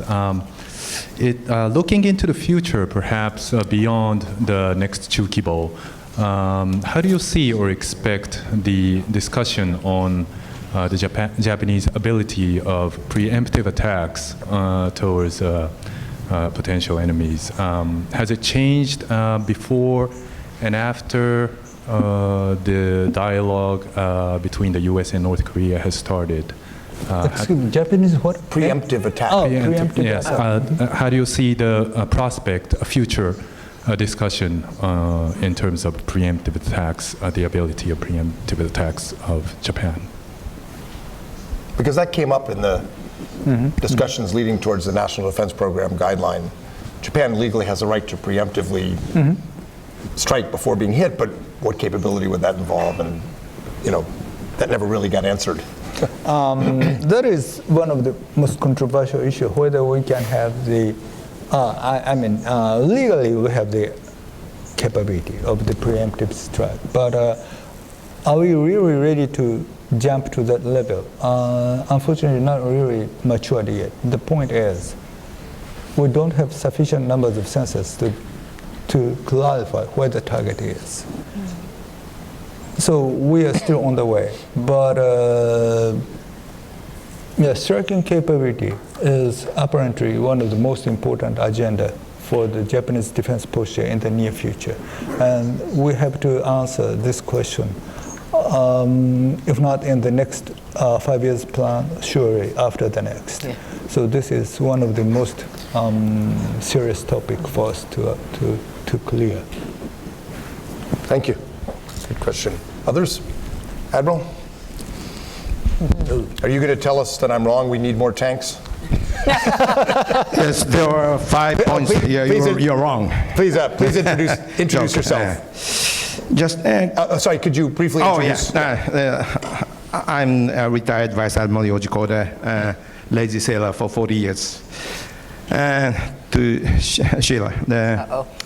My mistake. If I judge from the public information on the revision of the National Defense Program guideline and the 5 years program, I think the Japanese political focus and also the efforts on the service side are heading more on the national defense type.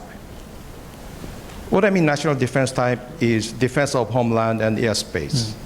There are one more important thing for Japan to do. That is to maintain the U.S. forces in this region, and also that they guarantee the security of the U.S. forces operating in our area. But that part, I think, thanks to and also due to the senkaku or the Chinese wild behavior around our area, I think that the ordinary Japanese people's the interest has been also shifting pretty strongly to more to the homeland defense. But one thing we should not forget is how to maintain or invite the U.S. reinforcement in contingency and the wartime. And that area is not well discussed. So from the eyes of the American security, the specialist and long-term Japan specialist, I want to have your opinion on this kind of Japanese tendency. And if we fail, U.S.-Japan or JSDF and U.S. forces in our area, interoperability will be very badly degraded. That is my concern. So I want you to have your opinion. Thank you, ma'am. Thank you very much, Admiral. I thought he was going to point out all the mistakes I made in my presentation. I was getting nervous. It's a very big question for the United States, and I think it's a very big question for the alliance. One of the things that we had talked about that we didn't get to talk about yet was not if we were going to testify in Congress about burden sharing, but if we were to prescribe something we could do today for the U.S.-Japan alliance to strengthen it, what would it be? And for me, I will leave it to people like you and others who are military planners to say what our priority ought to be, but what I sense here is it is a very good time for us to sit down, whether it's a guidelines revision or not, I don't really care. But I do think it's a good time, given the political atmosphere, right, for us to sit down and think very carefully about if Japan decides, maybe not in this Taiko or Chukibo, but the next one, to integrate strike capability. Perhaps not for preemption, but for retaliatory capability, which is the way the LDP committee is currently talking about it. Not as preemption, but in case, right? To make sure nobody misunderstands Japan's willingness to respond. Similarly in the maritime domain and other domains. I think it's time for us to have a very good conversation about what's missing in the conversation. And I think I alluded earlier to the fact that we've kind of shifted gears in the alliance. Now it's not about Japan worrying about getting entangled in an American conflict on the Korean Peninsula or perhaps across the Taiwan Straits. Now it's really about worrying, as you point out, whether the Americans are coming if Japan gets into a frontline confrontation with China. Or even if North Korea decides to take a pot shot at Japan, what are we going to do? And how are we going to do it? So we are still in the realm of deterrence and military signaling, but we're not in a war-fighting mindset. And I know that sounds terribly hawkish, but I don't mean it that way. I just mean the realities are that Japan is under increasing military pressure from countries around it. I'm not sure the alliance has had that conversation sufficiently to make Nishi-san's successors comfortable, that he knows exactly what's going to happen, or to make operators in the maritime, air, or ground self-defense forces completely comfortable that they've worked out the what next if something were to happen. And I think, I'm not saying we're about to go to war, please don't misunderstand me, but if you think that deterrence is strengthened by the ability to demonstrate to whether it's Pyongyang or any other country that we are ready if they push, then I think the time has probably come for the U.S.-Japan alliance to have a pretty serious conversation. And it may not be the frontline, big picture, big ticket, sexy items, tomahawks off the shelf or that kind of thing. It may actually be the nuts and bolts of how do we make sure that that first island chain is not alone if it comes to something. And again, that's a conversation we've never really had to have. But it certainly would benefit from an awful lot of advice from our Japanese military and civilian planners, as well as engage our Pentagon folks in a constructive conversation. The way we do that in the U.S.-Korea alliance, for example, is we have a plan, and then we do exercises, and then we validate the plan, or we figure out what we got wrong. We're not quite at that stage. We're not quite there yet. With the U.S.-Japan alliance. And just to reassure everyone, Sheila's not a hawk proposing a war. You want to make it so that Beijing or Pyongyang or Moscow just look at the problem and think it's too complicated to solve militarily. This is about pushing people towards diplomacy, right. I think. I should also point out, I should have mentioned this earlier, both Mike and I were part of Deputy Secretary Armitage and Professor Joe Nye's latest initiative. And so some of that contingency planning, some of pushing the envelope a little bit more on that was in that report, if you're interested. Launched here. Yes, sir. Right here in the middle.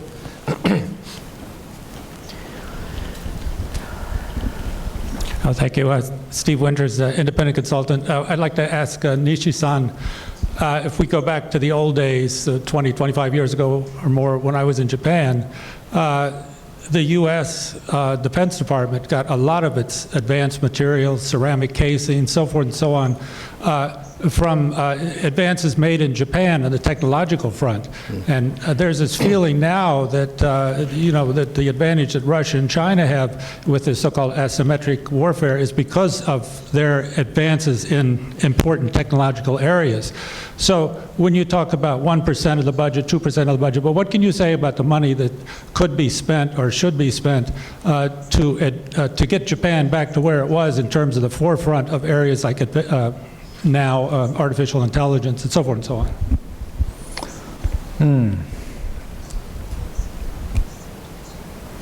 Defense capability, well, you can measure it with various scales. Money is one important point.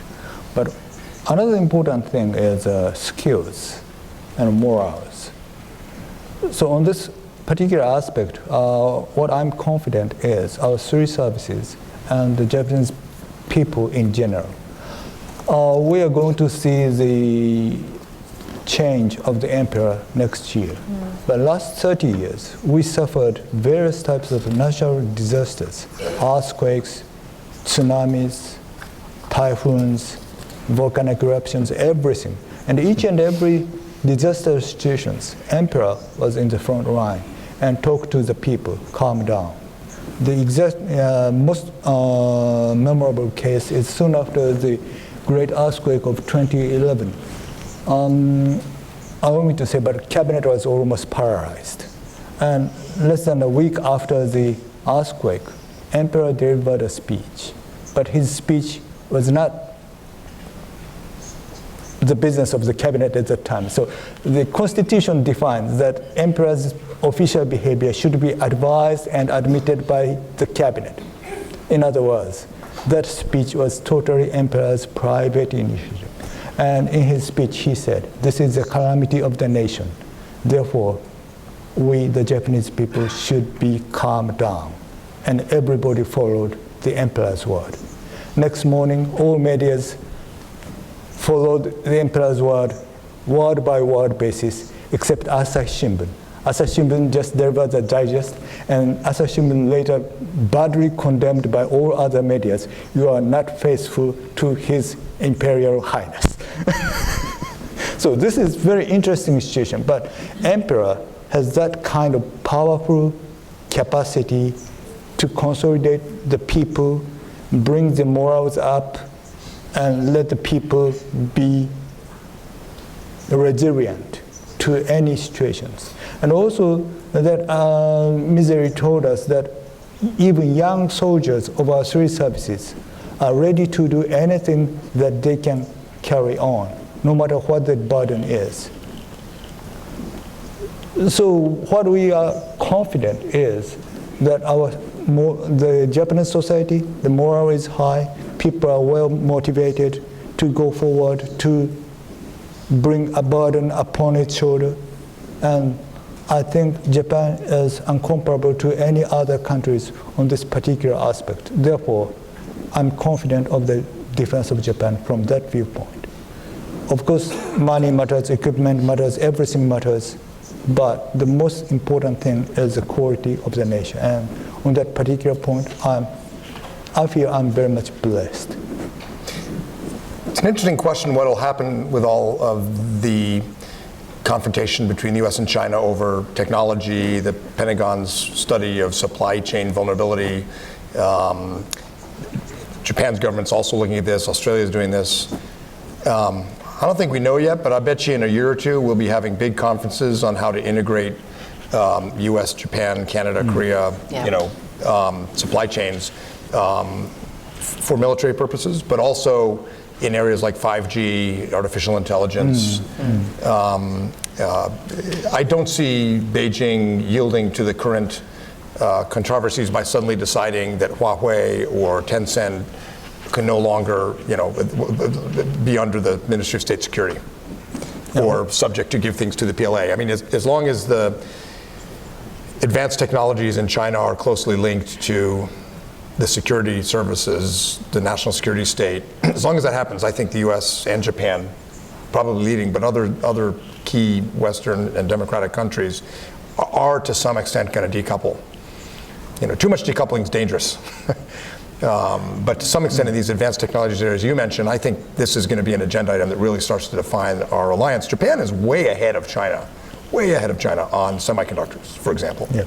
China's real technological advantage is logarithms and a huge database of people using Alipay and a lot of money. Those are pretty powerful attributes, but there are strengths, real strengths in the Japanese technology base, the US technology base, and I think people will be asking your question more and more about our alliance in the years ahead.